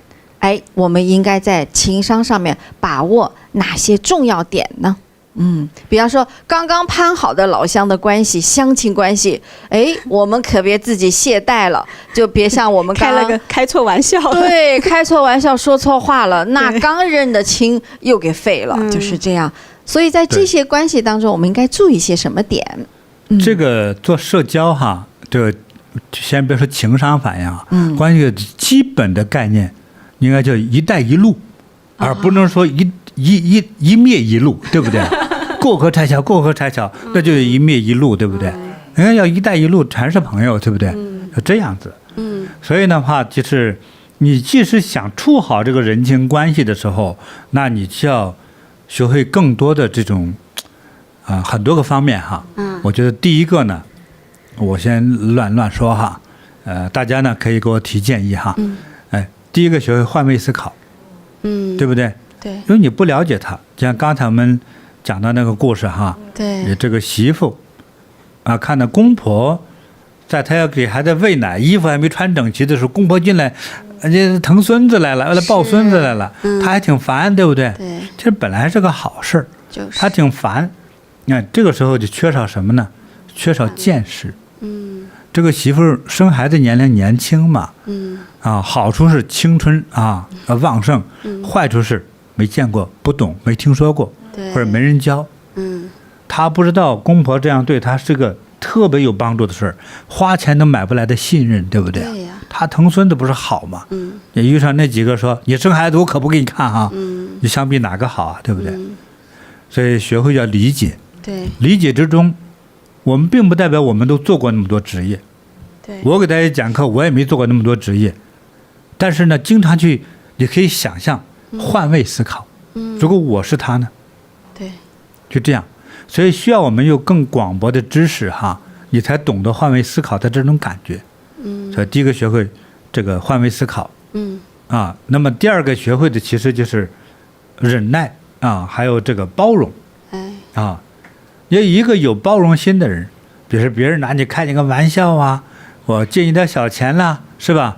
有一次说了难听的话啊，你别太当真，好吧？所以这种时候，我其实特别赞成我自己的感觉，记性不好，哎，骂了我，你上次骂了我，你没事，哎，你骂过我吗？我咋不记得了？我还不是故意装不记得，我就真不记得了。我就觉得你好，对方一看我这态度说，好吧，你真是个好人呐，好的优秀到就是记性不好啊，就是记性不好，所以你是个好人，你还对我好，我骂了你，你都不计较，不管好不好，你要有一个包容宽容的心哈，你要处处去记仇，啊，处处去揭短，你啊社交也别做了，就变成一面一路。不是一带一路了哈，所以我们想把让我们的生活变得更好呢。你在做这个社交、处好这个人情关系的时候啊，是一定要是学会理解、换位思考，多点包容啊，多点承受，还多一点忍耐，是不是啊？一个包容心里头就是宽容、忍耐、多付出嘛，对不对？别人开玩笑开中了，比如说像第一位。我们第一位小月是吧？他就说我本来就瘦，心里不舒服。说亲戚说你咋这么瘦？到了禅堂师姐说你怎么还是这么瘦呀？我就受不了了。哎，当然因为太瘦他是受不了是正常，因为能量匮乏嘛，走走八卦就好了。对。但是我们想把这个情商提高哈，一定要学会的是接受，而不是忍受。学会接受，这么一句话我们就不能承受的话。那个投资赔了钱还能活吗？对不对啊？一句不重要的话，你觉得如五雷轰顶的话，你能接受一个更大的是非吗？不能。长辈和亲人去世，你怎么办？对不对？那你可能都活不了啊。所以我们还学会去接受。一般我们都容易接受的是正面的，对不对？所以我们要学会接受负面的。比如倒霉了，失业了，赔钱了啊，得病了。啊！别人说我丑，别人说我闲话，甚至被老板开除，那么无所谓，明天会更好。一定要学的这样子。我现在没有稿子讲的，这就是我自己的心态。今天要休息，今天我就要努力。我怎么努力啊？让自己更完善，对不对？今天我好不容易休息一天，我看看说下次给朋友们讲点什么特别有用、稀奇的故事，而且有用的知识，对不对？对，我就这样做。我休息的时候就让我去接受更多知识和智慧的时候，对不对？很多人说大学毕业3个月没找到工作，哎呀，老天啦，快收了我吧，我都快急死了。哎呀，急什么呀？现在让你休息，就说明未来你很累。工作找到的越晚，未来你责任更大。哎，那肯定将来是成龙成凤的。对，男的是龙，女的是凤啊，都要做大事儿的。可能国家都会教给你，知道吗？所以这个时候你没找到工作的话，别发愁，不用去烧香，先把自己的喜欢的书、喜欢的杂书、还没看过的电影都给他读一读、看一看，好吧？这是一个增长知识的时候，这也是道啊。所以的话呢，还有一个在我们社交之中哈，记住哈，这个祸从口出，病从口入。吃错了得病，说错了挨揍，是吧？是。哎，说错了叫别人烦你，说三思而后说。我们过去有一个说法叫三思而后行。很多人说行之前先说了，对不对？对。还没干就已经得罪人了，怎么办呢？三思而后说。就是指重要的话。说饿不饿？我考虑一下，3个小时告诉你啊，最后饭都没了，就是分大小事儿哈。就是特别重大的事情，要三思啊，之后再说啊。所以呢，就不要说那个，尽量不要说容易让自己痛快。说这句话，让自己觉得痛快的那个用词，往往是别人就会受伤。是，就是不要说硬话啊，对吧？在遇到烦恼的事情的时候，要考虑3天。最少哪怕紧急的话，请做深呼吸3次之后再说，对，以免祸从口出，好吧？好。我还再啰嗦2句吧。好的，师父。要学会示弱服软，示弱与服软，好吧？真正高手哈，真正高手不是叫谁都别惹我，真正高手。反而你看，在这个很多电影之中，往往地痞流氓、混子，就说你在我这儿卖艺，你在我这儿卖糖葫芦都不行，收保护费，要不然老子灭了你之类的哈，或者把你赶出城去。但是往往特别的高手呢，就是特别的宽容哈，所以你要学习接受那些东西，不要变成谁都别惹我。反而更高的人是谁都可以惹我，谁都可以开我玩笑，啊，谁都可以摸我的头。我觉得这是智商情商超高的人，叫柔软。佛也教我们要柔软做人做事说话，是吧？尤其是《地藏经》之中，佛咋说的？给众位大佬们下身含笑，下心含笑，下心含笑。对，所以你说话，哎呀，要亲自的面带微笑的，带有关心的语言啊，让人觉得幸福快乐的语言，要这样子。所以这种语言是欺骗吗？不是，为了让对方欢喜，让对方自信，对不对？让对方快乐，要学会这样子。所以呢，我们这种在这个情商表现的时候哈，是有这么多的注意事项哈。再说一个和气生财。和气生财是一个概念，不是指说我也不是商人。和气生财是指一个比喻啊。当我们说话为了和气解决问题的时候的话，那么很多的烦恼的事情、麻烦的事情哈，就是就至少不会树敌呀。对，不管你是在公司为公司做业务，还是为自己铺关系啊，什么人脉啊，那要给人和颜悦色的说话，多点包容的说话，对不对？这样的话呢，就是大家都会有一份情谊。但是如果你是做行销的话，你就很快就变成富人了，对不对？同样都是卖百货的，你这边服务态度好，价钱都一样，人家到你这儿就来，对不对？是，服务态度好就是说好听的话嘛。你那个冷冰冰的，不管你东西多好，冷冰冰的，对顾客要求又过高的时候，很多人不乐意去。对，就是这样。去的时候心里头会有障碍。比如我们去有些店里的东西也不是那么贵，但是他就要求说每个人带的随身的包一定要存到我这儿来，不准带进去。戴墨镜的、戴假发的、戴草帽的都给我存起来，因为偷东西认不出你的脸来。你把大家都当贼，是不是啊？很多人去的时候心里就不舒服。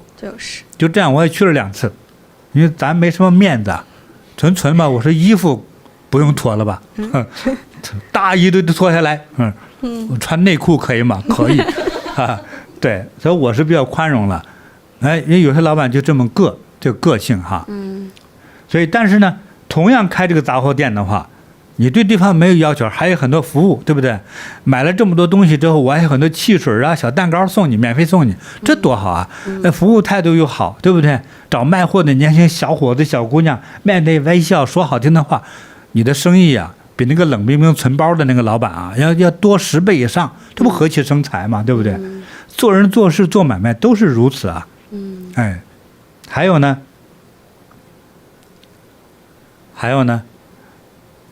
提醒一点反差的东西。如果有人对你有更多的赞美，别当真。我就遇到过，都是礼节性语言嘛。他穿上我们那个菩提衫，怎么一转身，因为底下穿个裙子，那个裙子吃了像喇叭口一样的，好看啊。那位大姐有点年龄，50来岁，身体微胖啊。她应该穿 XL 那个号，她穿了个 M 号，就明显就不一样了。我就觉得可以给轮胎做广告啊。是米其林，但是不是个地方，他是一甩好看，我说好看，好看。师傅说这个不干脆啊。我好看。立刻改口。你不要逼着我说这个啊！我这说实话说惯了哈。好看，好看，好看的不得了啊！但是如果换个号更好看，换什么号 ？XL。师傅，难道我那么胖吗？你说，哎呀，真是好人难做呀。你不胖，你富态。富态不就是胖吗？不是先富，富的太太，就逼得我就开始重新教汉语啊。他一听就笑了，急中生智。师傅，你看我的手像富人吗？我老远就看着像富人。因为我去过广州啊，有个白云什么手来着？哎，富的。我一听开心了，师傅，我买2件啊，好，再送你1件啊，我还送他1件衣服。哎，就是，但是一般情况下哈，当有人过多的赞美，请你小心，别当真。他们好看吗？就说好看啊，他就纠结了，把我纠结坏了啊。那我还不是刻意赞美人的人。当过多的赞美，一般对方是对你有所求、有所图、有所用，是吧？过来一个陌生人就来赞美你的时候，记住他是推销员和是问路的。对，一般是都是这样，因为有所求、有所用嘛。对不对？才会这样的用这样的，非常的立刻见面熟套近乎的这种语言嘛哈，对，人家这是情商，但是我们有一种更高的情商，知道这叫江湖俗语、江湖礼节，你就不能当真。你说啊，真好看，你说我真的很美吗？哎，那成傻子了不是？那就没什么智商了哈。师傅提醒的好。我这个就说到这儿吧。好，感恩师傅给我们讲了这么多点，就是在人际关系中如何能够提升情商的这些方法哈和要点。对。那情商也是，你看我们就是上一期也讲，这一期也讲了哈，师傅，有不同的就是在生活中或者是甚至是在工作职场上上一期我们讲了很多在战场上这样不同的情商的故事哈。那情商是不是它也是有不同层次的？就是这样子来看待它。对了。那我呢做了一点这个一点思考啊。可能也并不是那么完美充分哈，一般说情商，大家会首先理解到说这个人反应快，应急的这种思考方式哈，对，就反应快对，尤其是察言观色呀，一看形势不对呀，说一句好听的话呀。一句转折的语言呢，扭转局势等等的哈，力挽狂澜呢，这种说情商高的人能做了很多这种事，就好像是应急快速反应的一种行为哈，或者这人很会说话，因此就很会推销，对，卖小百货卖东西八面玲珑，像阿晴嫂哈，哎，来的都是客，我都一样热情接待这个我觉得。我把它分了3个级别哈，那第一等也是最初的级别其实就是为了生存而有了这么多的一个叫情商反应，仅仅为了生存，就是所谓的见人说人话，见鬼也说人话，就是尽量都往好听的说，我就是为了销售，我为了就是做买卖。为了有这个好的人际关系，我为了生存的，就是这样子。我记得师傅以前讲过一个卖鞋的老头儿，就是卖鞋，他见不同的人，他会根据这个人的特征编成一首歌儿，然后唱的这个对方就买家特别开心。有些那大家就不需要鞋也找他去买鞋，就为了听他唱一首夸奖自己的歌儿。对像我刚才举的例子哈，说一个河北人到了上海了，我为了生存刚到这儿来，真的两眼一抹黑，没有什么亲戚朋友，对不对？我赶快想方设法招呼找老乡，这个。也都是为了生存，想想这么想着有点可怜的感觉哈，但是这就是事实。所以第一种情商反应，快速的反应夸奖人赞美人说好听的呀，对不对？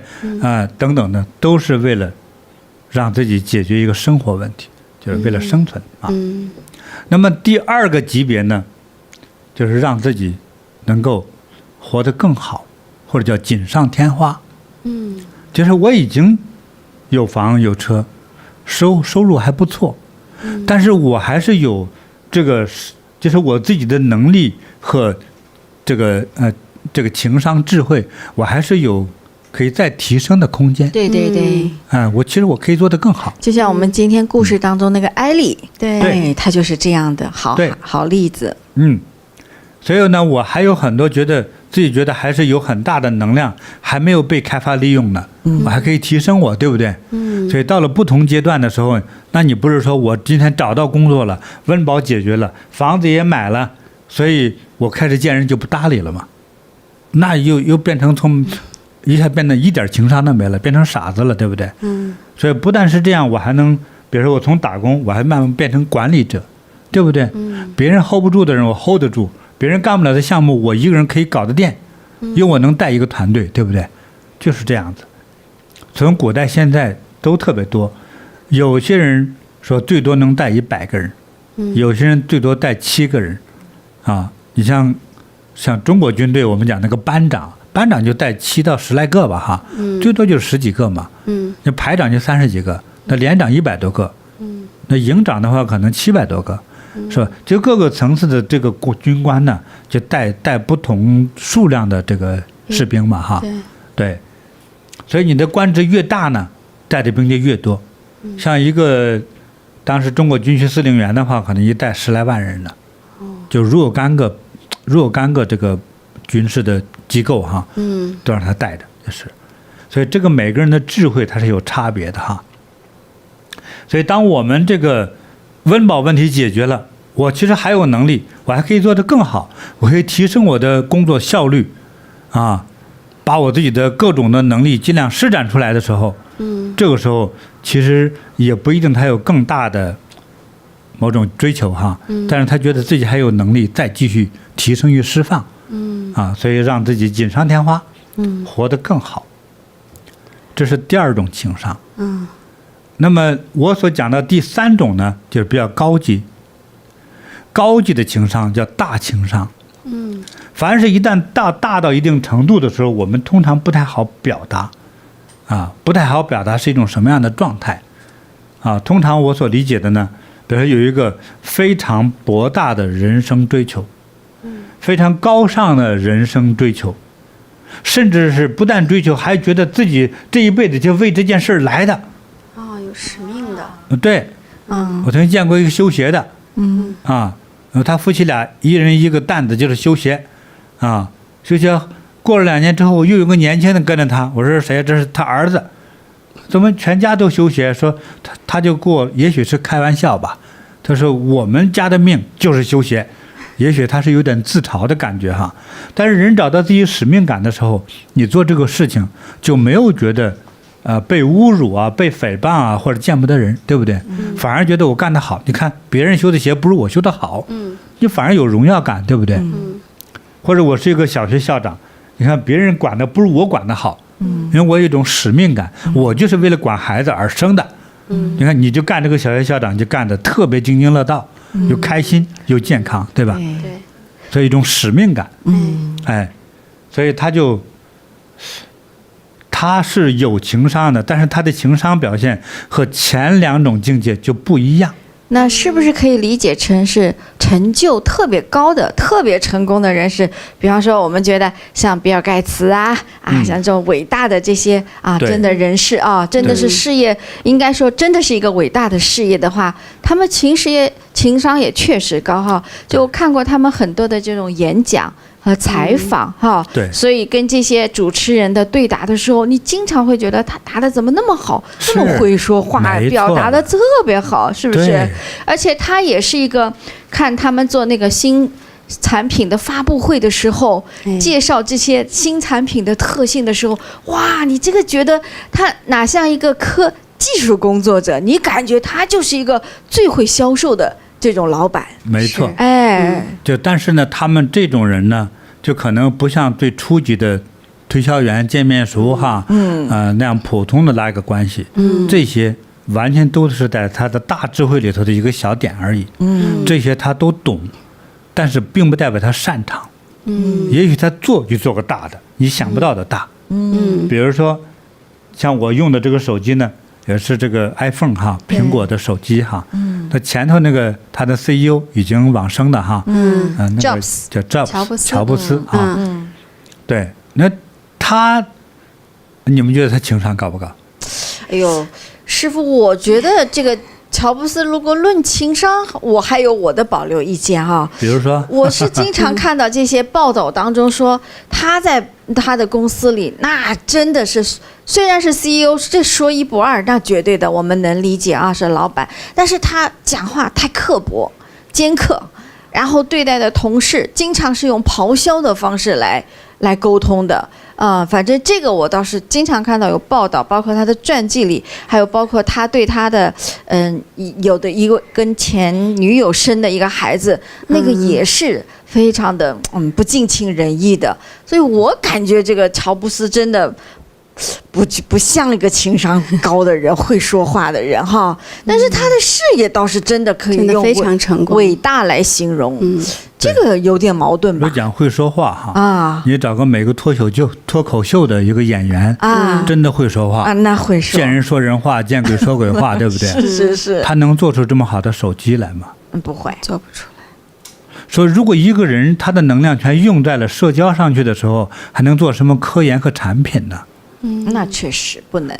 乔布斯的冷酷对于员工的高要求和冷酷，至少有一种名字，当代的名字，华人世界当中很熟悉的有一个新的网络名字，你们都知道，叫匠人精神，听说过吧？是。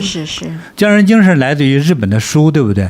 经常描述说，你看这个日本人做这个木匠活的时候，那个认真哈，也不怕累，不怕苦，甚至用砂纸打磨，如果用砂轮打磨5分钟搞定，这个人家磨了5天才磨好，但是真好啊，是不是啊？日本人造那个铁器铁壶，那精工细作出来真精美啊，对不对？我们都赞美为匠人精神，大家就挺佩服，对不对？对。这引得我们中国很多老木匠说，你看我做这个东西比他那个还好，做成木头的鲁班锁，我那个锁上去我都打不开啊，多精细呀，对不对？大家去模仿这个匠人的精神，那个精神是什么呢？一丝不苟，绝对执行，绝对严格，绝对认真，绝不怕苦，就是这样，这才是匠人精神啊。那乔布斯他们做出这么好的产品来，当很多人做一个做的特别像样，等做100个，有一半是残疾，就坏产品，对不对？那我所知道，我这么多年我一直在用这个苹果手机它和其他几个品牌我都用过。为什么敢用它的呢？我不迷信什么是苹果手机才好啊，但是我用的结果，我作为用户来说，它确实比别的好用，而且相对还比较安全，就是这样子的，耐用，这个是事实。咱们的内部，我们在1、2年、3年换个电话的时候，都讨论要这个牌那个牌，都想尝试过，等用了之后，哎呀，没办法，有的用了3个月，实在让我太别扭了，没法用，我只能还再买回苹果来。没有绝对完美的，但是相对在当今的手机，他们发明的这个手机还是最好用的。所以他对自己，这个自己不是他一个人了，对他的工程设计团队，对于制造商还有他的制造商等等的要求严格乃至到严厉的状态，我们才会用到一个比较精工好用加耐用的好产品呢。对，他们的疏忽一点，他把人都围了。对不对？你记得吗？有一个品牌的手机，那个电池爆了炸之后，后来咱们拿那个手机上飞机，人都不让上。你只要拿这个品牌的手机，就不让你上飞机，这没办法，只能把它当场扔到垃圾桶里去。因为就有爆炸呀。那这个苹果的至少还没爆炸过。对吧？这个匠人精神我也是特别的尊敬遵从就是因为有他们这样的精神，其实才能让我们受益。对于我们来说，都是匠人精神的受益者。那么匠人他能不能也来点情商嘛？就带着情商的匠人，是不是更好相处一点呢？我觉得关键是你的目的是什么。乔布斯作为一个科学家，再加上他又变成了一个这个应该说是一个执行者是一个公司的运行者。他是主管公司的运行。赔赚好坏生死都由他自己在定的，是由他的行为决定。那你想，你各个角落的工程师、供货商等等的弄一些杂牌产品、不负责任的产品，对不对？这个每个螺丝应该拧3圈吧，我拧1圈半，我为了快，对不对？最后呢，大家拿那个手机呢，雨稍微一淋，立刻手机就冒烟了。他还能谈得上今天的优质产品吗？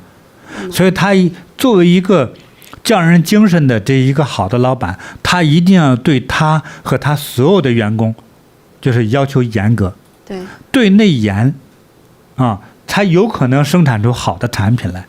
乃至是有很多的之前的手机国际品牌的有5、6个都已经没有了，都已经寿终正寝了。而我都用过那几个已经关掉的那个手机哈，我也不提牌子了，是吧？做的花样不少，怎么用都不好用，而且手机还冒了烟，甚至差点炸了，都发生过，它就是不好用啊。也许他们在做东西的时候，前面我说刚才讲的那个手机电池爆炸那个，问题不知道发生在哪里，是买错电池供应商的那个产品了吗？都是有可能的。但是一个小小的失误，你知道让那一家手机爆炸那家公司到现在来说，他们赔了多少钱？他这个名誉到现在还没找回来。是损失最少1000个亿美金，光在手机这个产品上。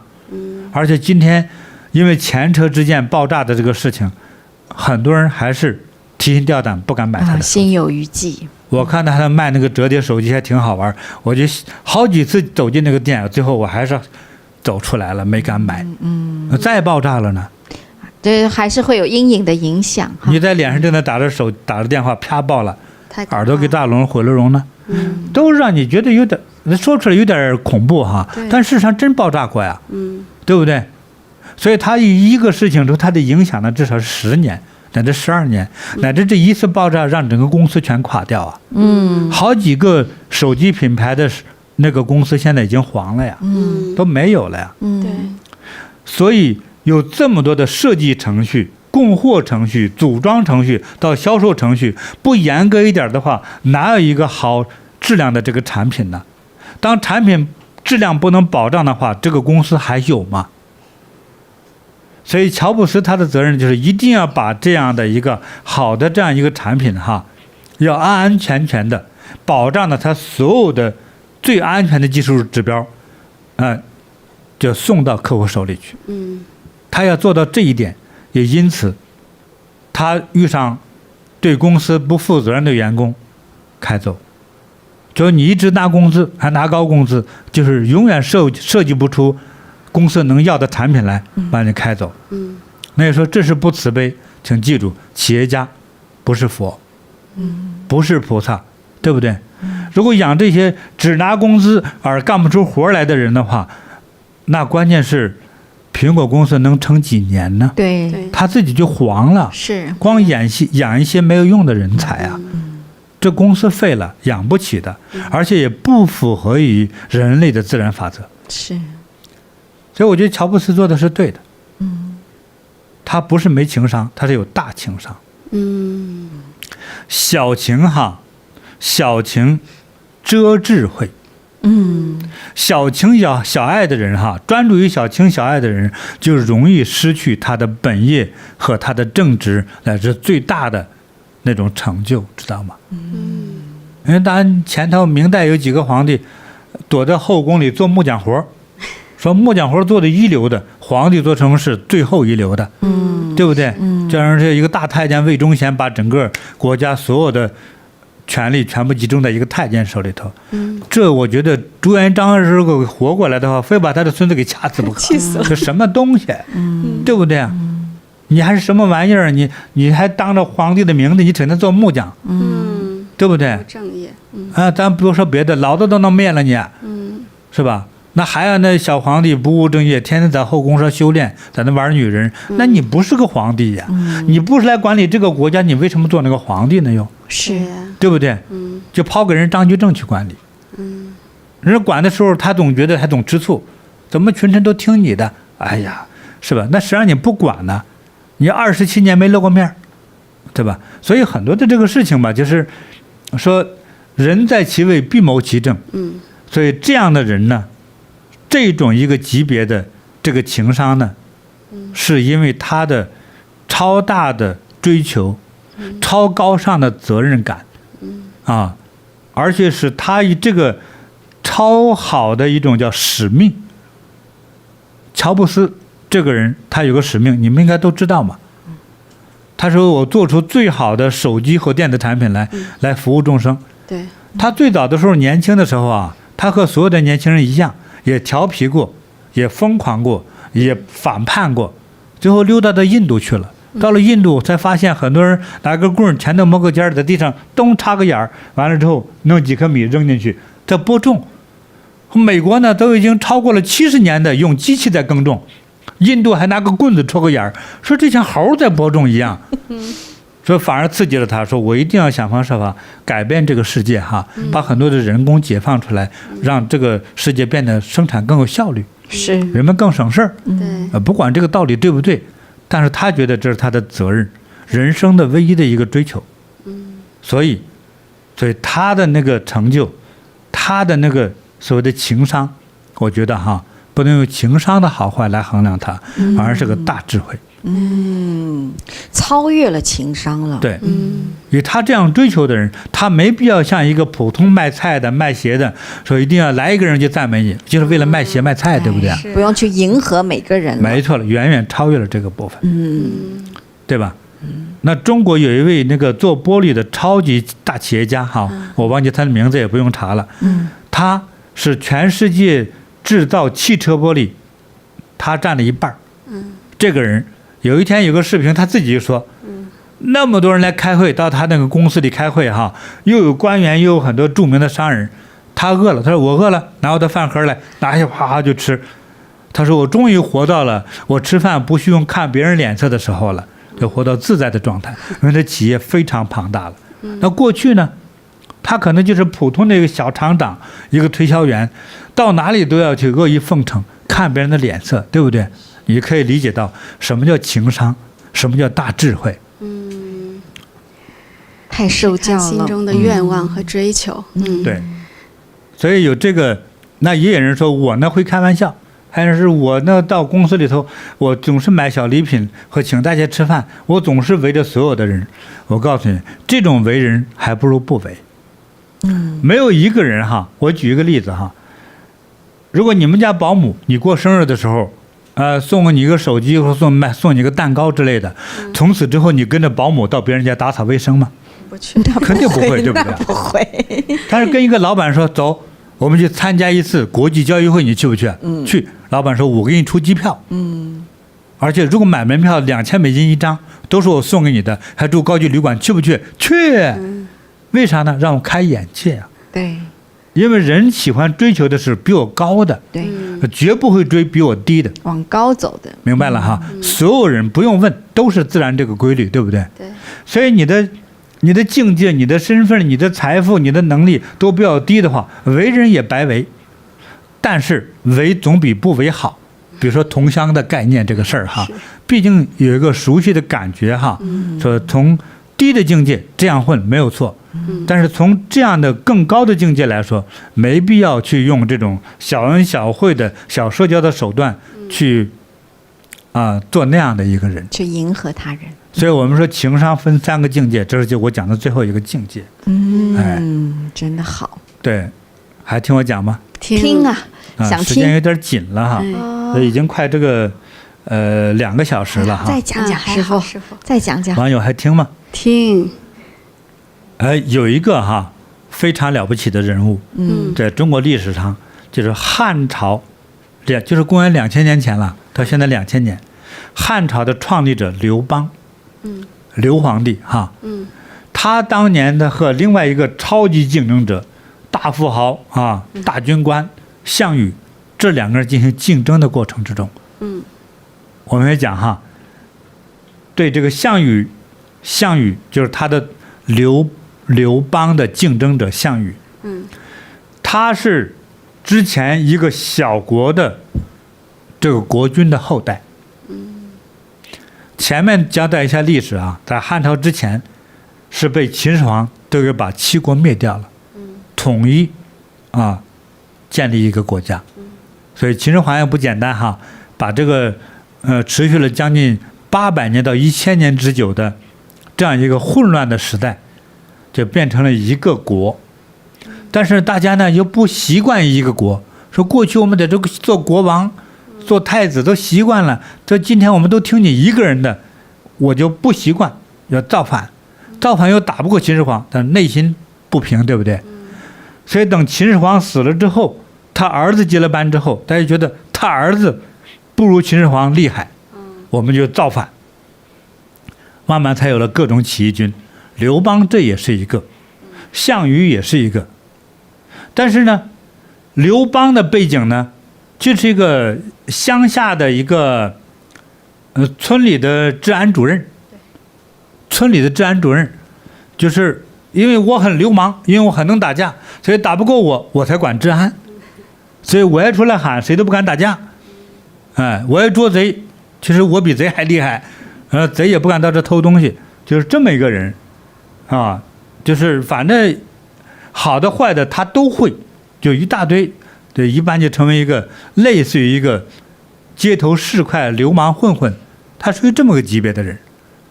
就是他混的有一件事情，就是后来他老婆家，哎，姓吕嘛，从外地迁来了一个富贵的员外，吕老员外。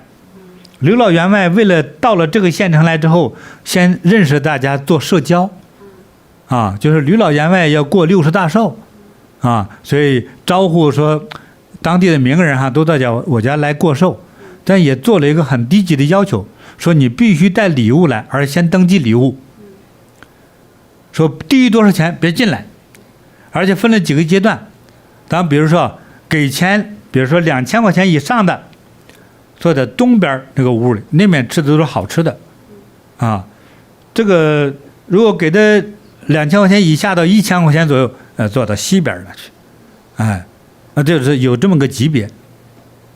结果大家来都是如实登记，哎，我拿500说坐院子里去，拿1000的坐西厢房去，哎，说最高贵的在东厢房。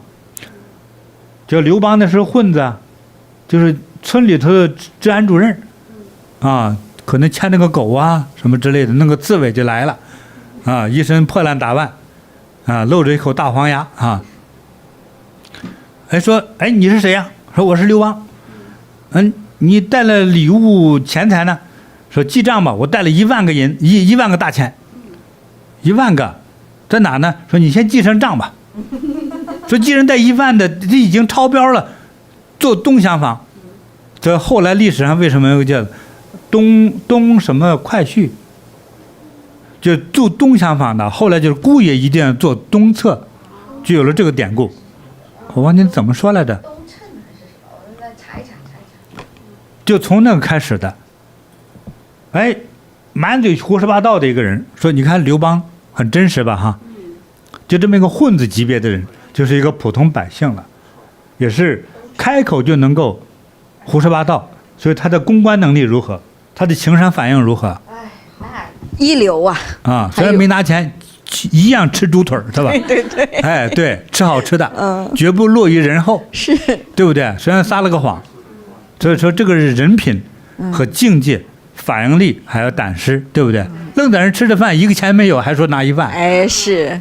可是他这个动作，并没影响到另外一个人的情商。哎，就是这个富贵的吕老员外的眼神。吕太公。吕太公一会儿说，哎，说有1万的他的礼物去呢，哎，他掏1万的是谁呀？我得看看。说在那儿坐着那个小子，坐东厢房那个。这吕老太爷一打量。哎，这面相不错啊！是吕老太爷给我学过，知道吗？会看相，会看相，高人。他叫什么？姓刘。这不是一般的流氓啊，这是流寇，要么就是流星，反正不是人间的东西啊。这小子就直接问结婚了没有？说没有呢。小子，爱他了。如果你娶我闺女，我给你500斤，说我还倒贴。刘邦一听，我不要，你倒贴金子的话，你的闺女得长多丑啊！确实不丑，拉出来看看，比你水灵多了。一看这小姑娘如花似玉，将就着吧，就给她结婚了，就是。后来就是吕后啊。汉朝第一代皇后这是吕后变成他的东床快婿了。对，东床快婿，对这是了不起的哈。所以东厢房的那种像木床一样的这样的一个地方，过去类似榻榻米，其实铺在地上的那种，就是这样，好玩吧？这是他的最初的历史。真的，我说刘邦这个人，那个大智慧、大情商哈。我讲另外一件事情。在当时的那个时期呢，大家有各种共同尊崇的一位，就是代表天下最有道义的一个人，他们称为叫义帝。这个人他作为一个公正者，到义帝那请求说，如果我们因为我们都去反秦朝嘛，反秦始皇的儿子统治，对不对？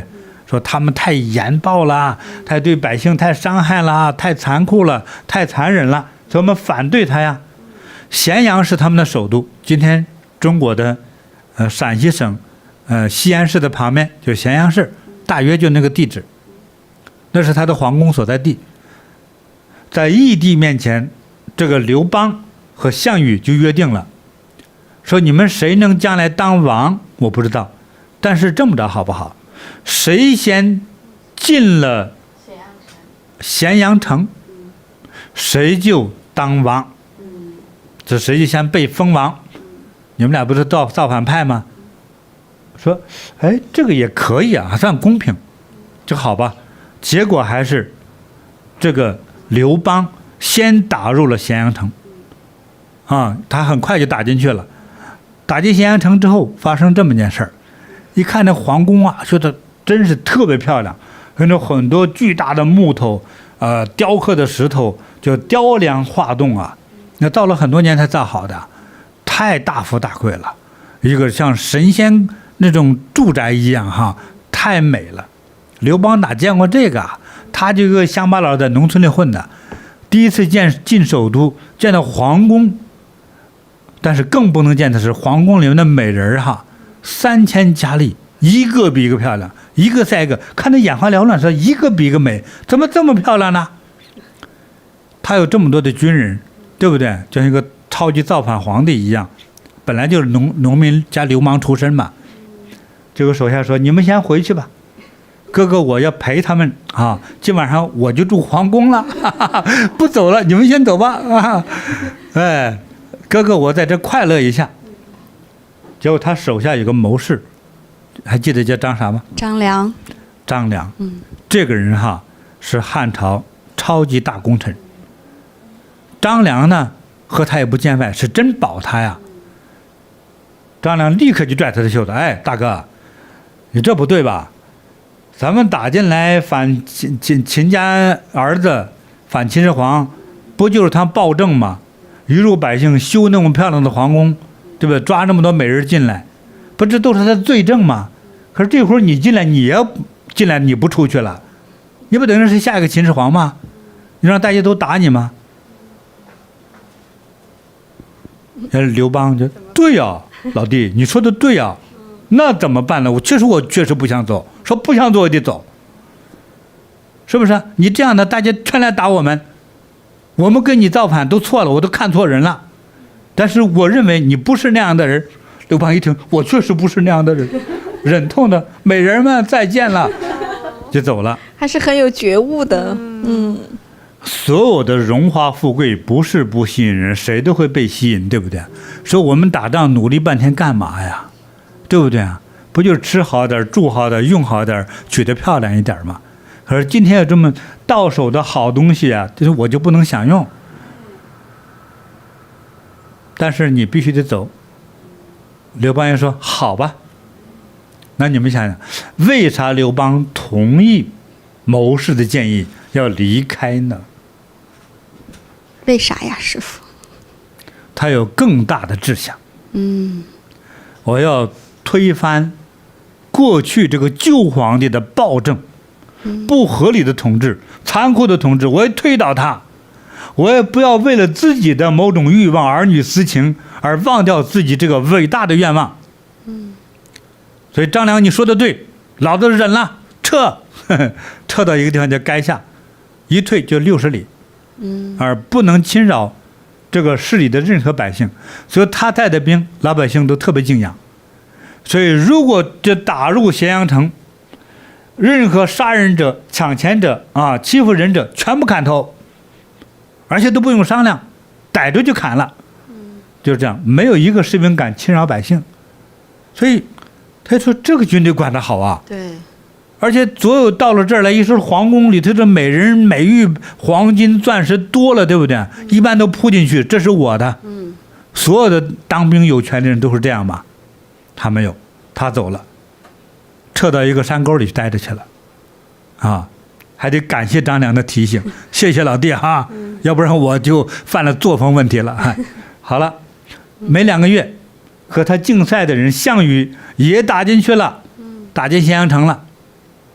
一打听，说已经这个刘邦都打过来了，刘邦没敢进去就走了。说刘邦不能进去的话，肯定是个圈套。我要进去的话，肯定也不对。他底下有一群谋士，谋士商量一堆话题之后，那我也不进去了。但是，你说这么多宝贝，这么多的美人，我得不到，谁也想得到，放火烧了他，连人带皇宫全部给烧了。他这一烧，你知道代表着什么呢？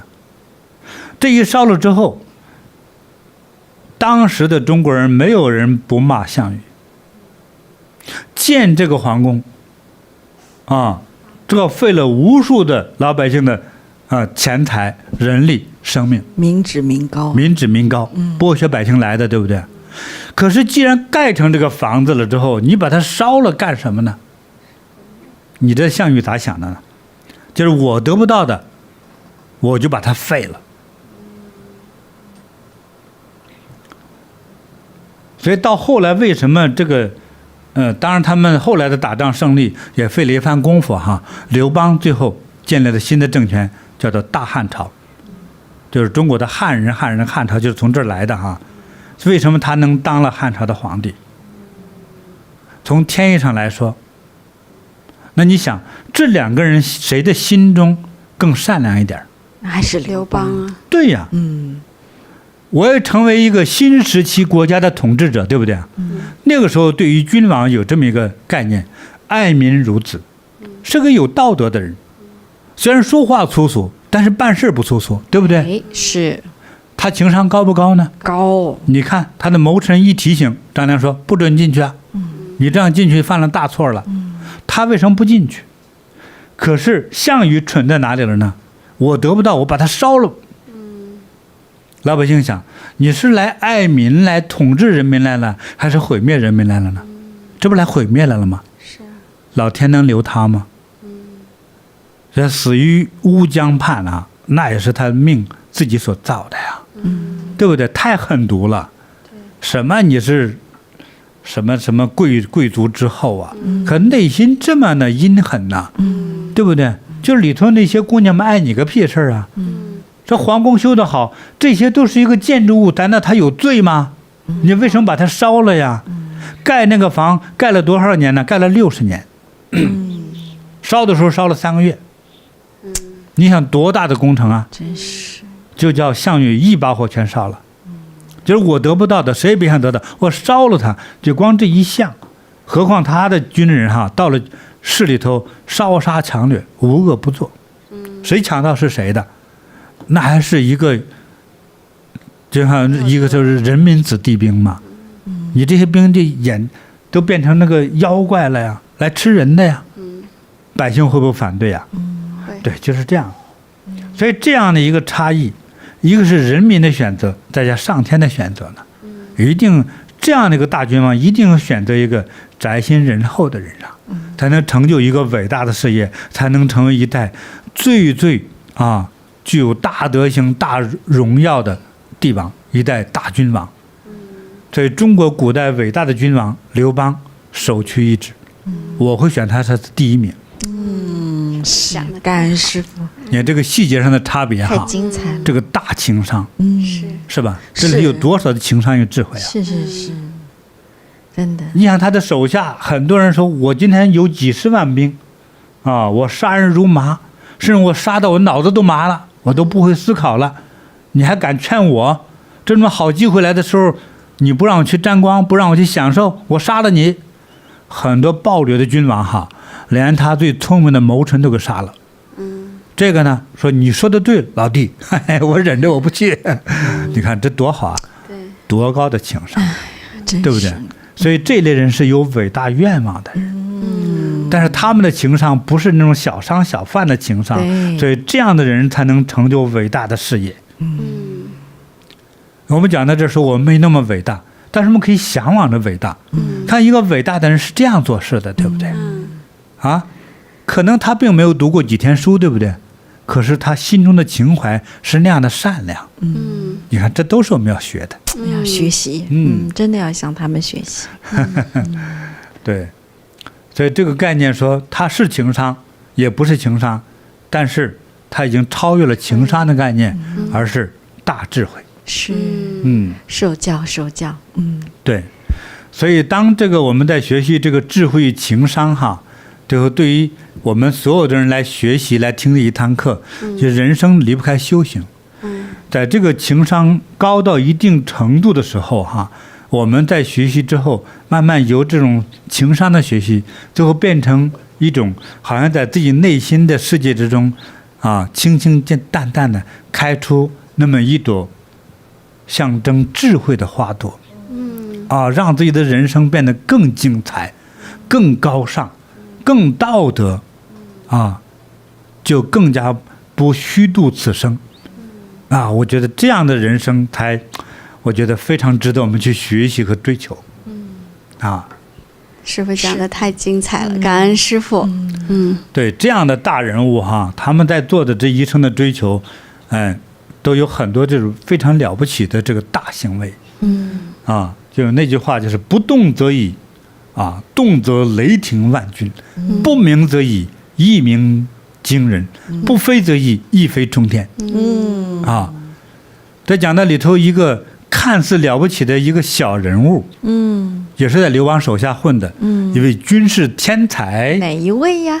军事超级天才，韩信。韩信也有一个情商转化的一个事件，中国人都知道。韩信为吃一碗饭受胯下之辱。是。那么韩信还没有成为将军，还没遇到这个刘邦之前哈，他就是在乡下混的一个小孩，家庭破落，没钱吃饭，他在村里头东家转西家转，到处蹭吃的。但是他并不是个流浪汉，他有他人生至高无上的追求，就研究军事兵法。虽然他没研究做人哈，但他缺了一课，他缺少了叫道学。但是呢，他研究的是兵学、兵法学。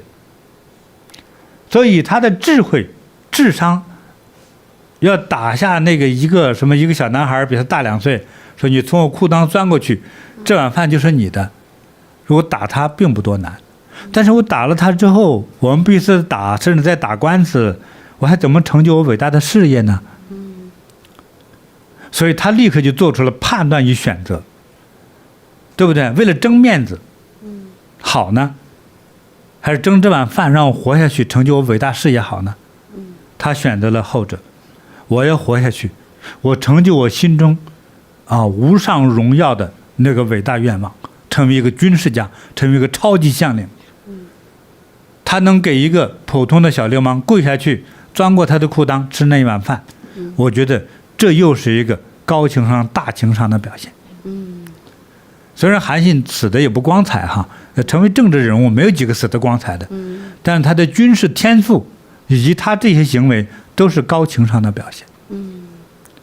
那么跨过之辱过去了，包括经常给他施舍的洗衣服的一位阿姨，对不对？还经常骂他，但是总给他饭吃。那些人甚至对他也是有侮辱的，是吧？年纪轻轻你学这么不好啊？你去种点菜，种点生，我可以教你啊，你都不干，你这个傻子，其实你这个混子，完了还给他饭吃，就这样他也不急也不火，他没法给他解释。就一个有这么高尚追求的一个孩子，没办法给一个农村妇女解释这么一件高尚的事情，只能笑笑谢谢阿姨，以后我好好做，就是这样。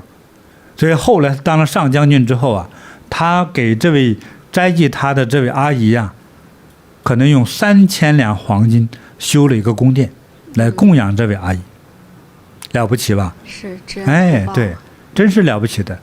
所以呢，我们在这个人生智慧和情商的这个学习和究竟上来说，我们希望大家能看到更高的，看到更好的，不要学那种叫鼠目寸光的行为，不要学习挑剔的，尖刻的，不能宽容的，总是挑刺的，总找人弱点的，这些我们坚决不要学。要学习说，我看到他的优点的，看到他的好处的，看到更长久的，是不是啊？让自己变得这个内心就无限的宽容、博大、慈悲，这些加起来就是智慧。我发作完了。太好了，太精彩了，这一课太宝贵了，感恩师父。是我们也要学习。好的，师父。对，接下来，好。就是听完了师父今天的这样的一席话就是我觉得好像我们还在这种吸取营养之中的这个过程当中，还有点缓不过神来的这种感觉对对对，但是呢，到了这个时候，我们还是要跟大家再介绍一下我们直播之外的有一些小故事。上一期我们就开始了，讲到了现在我们已经进入了药师佛圣诞季了。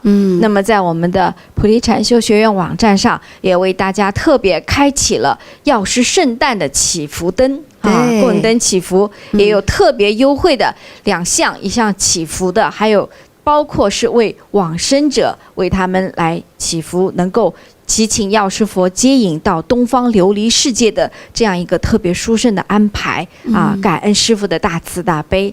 所以在这个阶段，我们想求健康的，想求长寿的，还想求能够成就一番事业的人，我们都应该去点这个灯，希望药师佛的智慧之光、慈悲之光能够照耀到我们，让我们心想事成。对，感恩师父。那同时呢，也是借助这个特别吉祥的药师佛圣诞的这个期间呢，也是非常感恩师父慈悲，能够为网友带着网友们一起会念佛。念佛12天哪一天开始啊？对，我们会有一个12天的与佛同行念佛班，它开始的日期呢就是10月30号，对，10月30号到11月10号其实就是在下一周的星期天之后的星期一。然后它是每天亚洲时间呢，每天晚上台北时间晚上7点开始，每天晚上2个小时连续12天，跟随师父一起，在这么吉祥的药师佛圣诞的这个期间与佛同行，与佛相应让我们诚心的念佛，让我们心中的愿望都能够得以圆满。好，另外还有一则好消息是送给我们的所有的韩国的网友们那我们的韩文的慈悲音的就应该说是慈悲音的韩文版也正式上线了，所以我们的韩国网友们可以轻松的到我们的慈悲音网站上，你们能够看到非常熟悉的界面了但是现在都是韩文的字，大家下单或者是浏览看我们宝贝的介绍的时候，也会觉得特别的舒畅。所以也是感恩师父给我们现在韩国网友们又提供了一个特别便利的这样的一个界面。对，欢迎韩国网友上去多看看多瞧瞧，也会增长我们的见识是好，今天时间也不早了好的我们也预告一下我们下一期直播的时间。那我们的下一期直播呢是在下周日也就是亚洲的台北时间10月29号晚上7点，同时也是北美温哥华时间10月29号的早上4点，我们在网络上再相会。好，最后呢，祝福大家健康长寿，收到；健康快乐，收到；还有呢，福如东海，收到；寿比南山，收到。我们下次直播再见，感恩师父。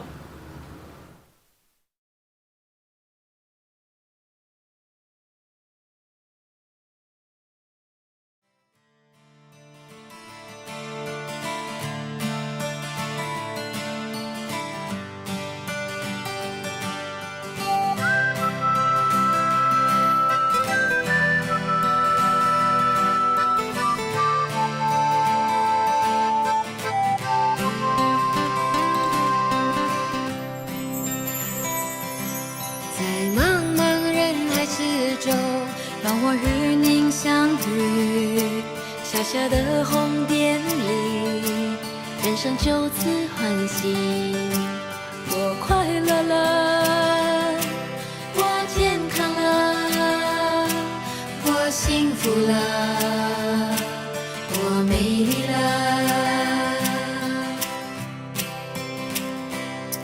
在茫茫人海之中，让我与你相遇。小小的红点里，人生变得神奇。我智慧了，我宽容了，我慈悲了，我自在了。因为有了你，生命变得更坚定，不要忧虑。因为有了你，日子不再有哭泣，不再有恐惧。我快乐了，我快乐了，我健康了，我健康了，我幸福了，我幸福了，我美丽了，我美丽了。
小小的红点里，人生就此欢喜。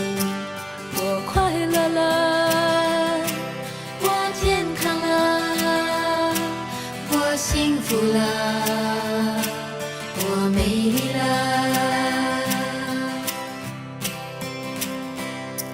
在茫茫人海之中，让我与你相遇。小小的红点里，人生变得神奇。我智慧了，我宽容了，我慈悲了，我自在了。因为有了你，生命变得更坚定，不要忧虑。因为有了你，日子不再有哭泣，不再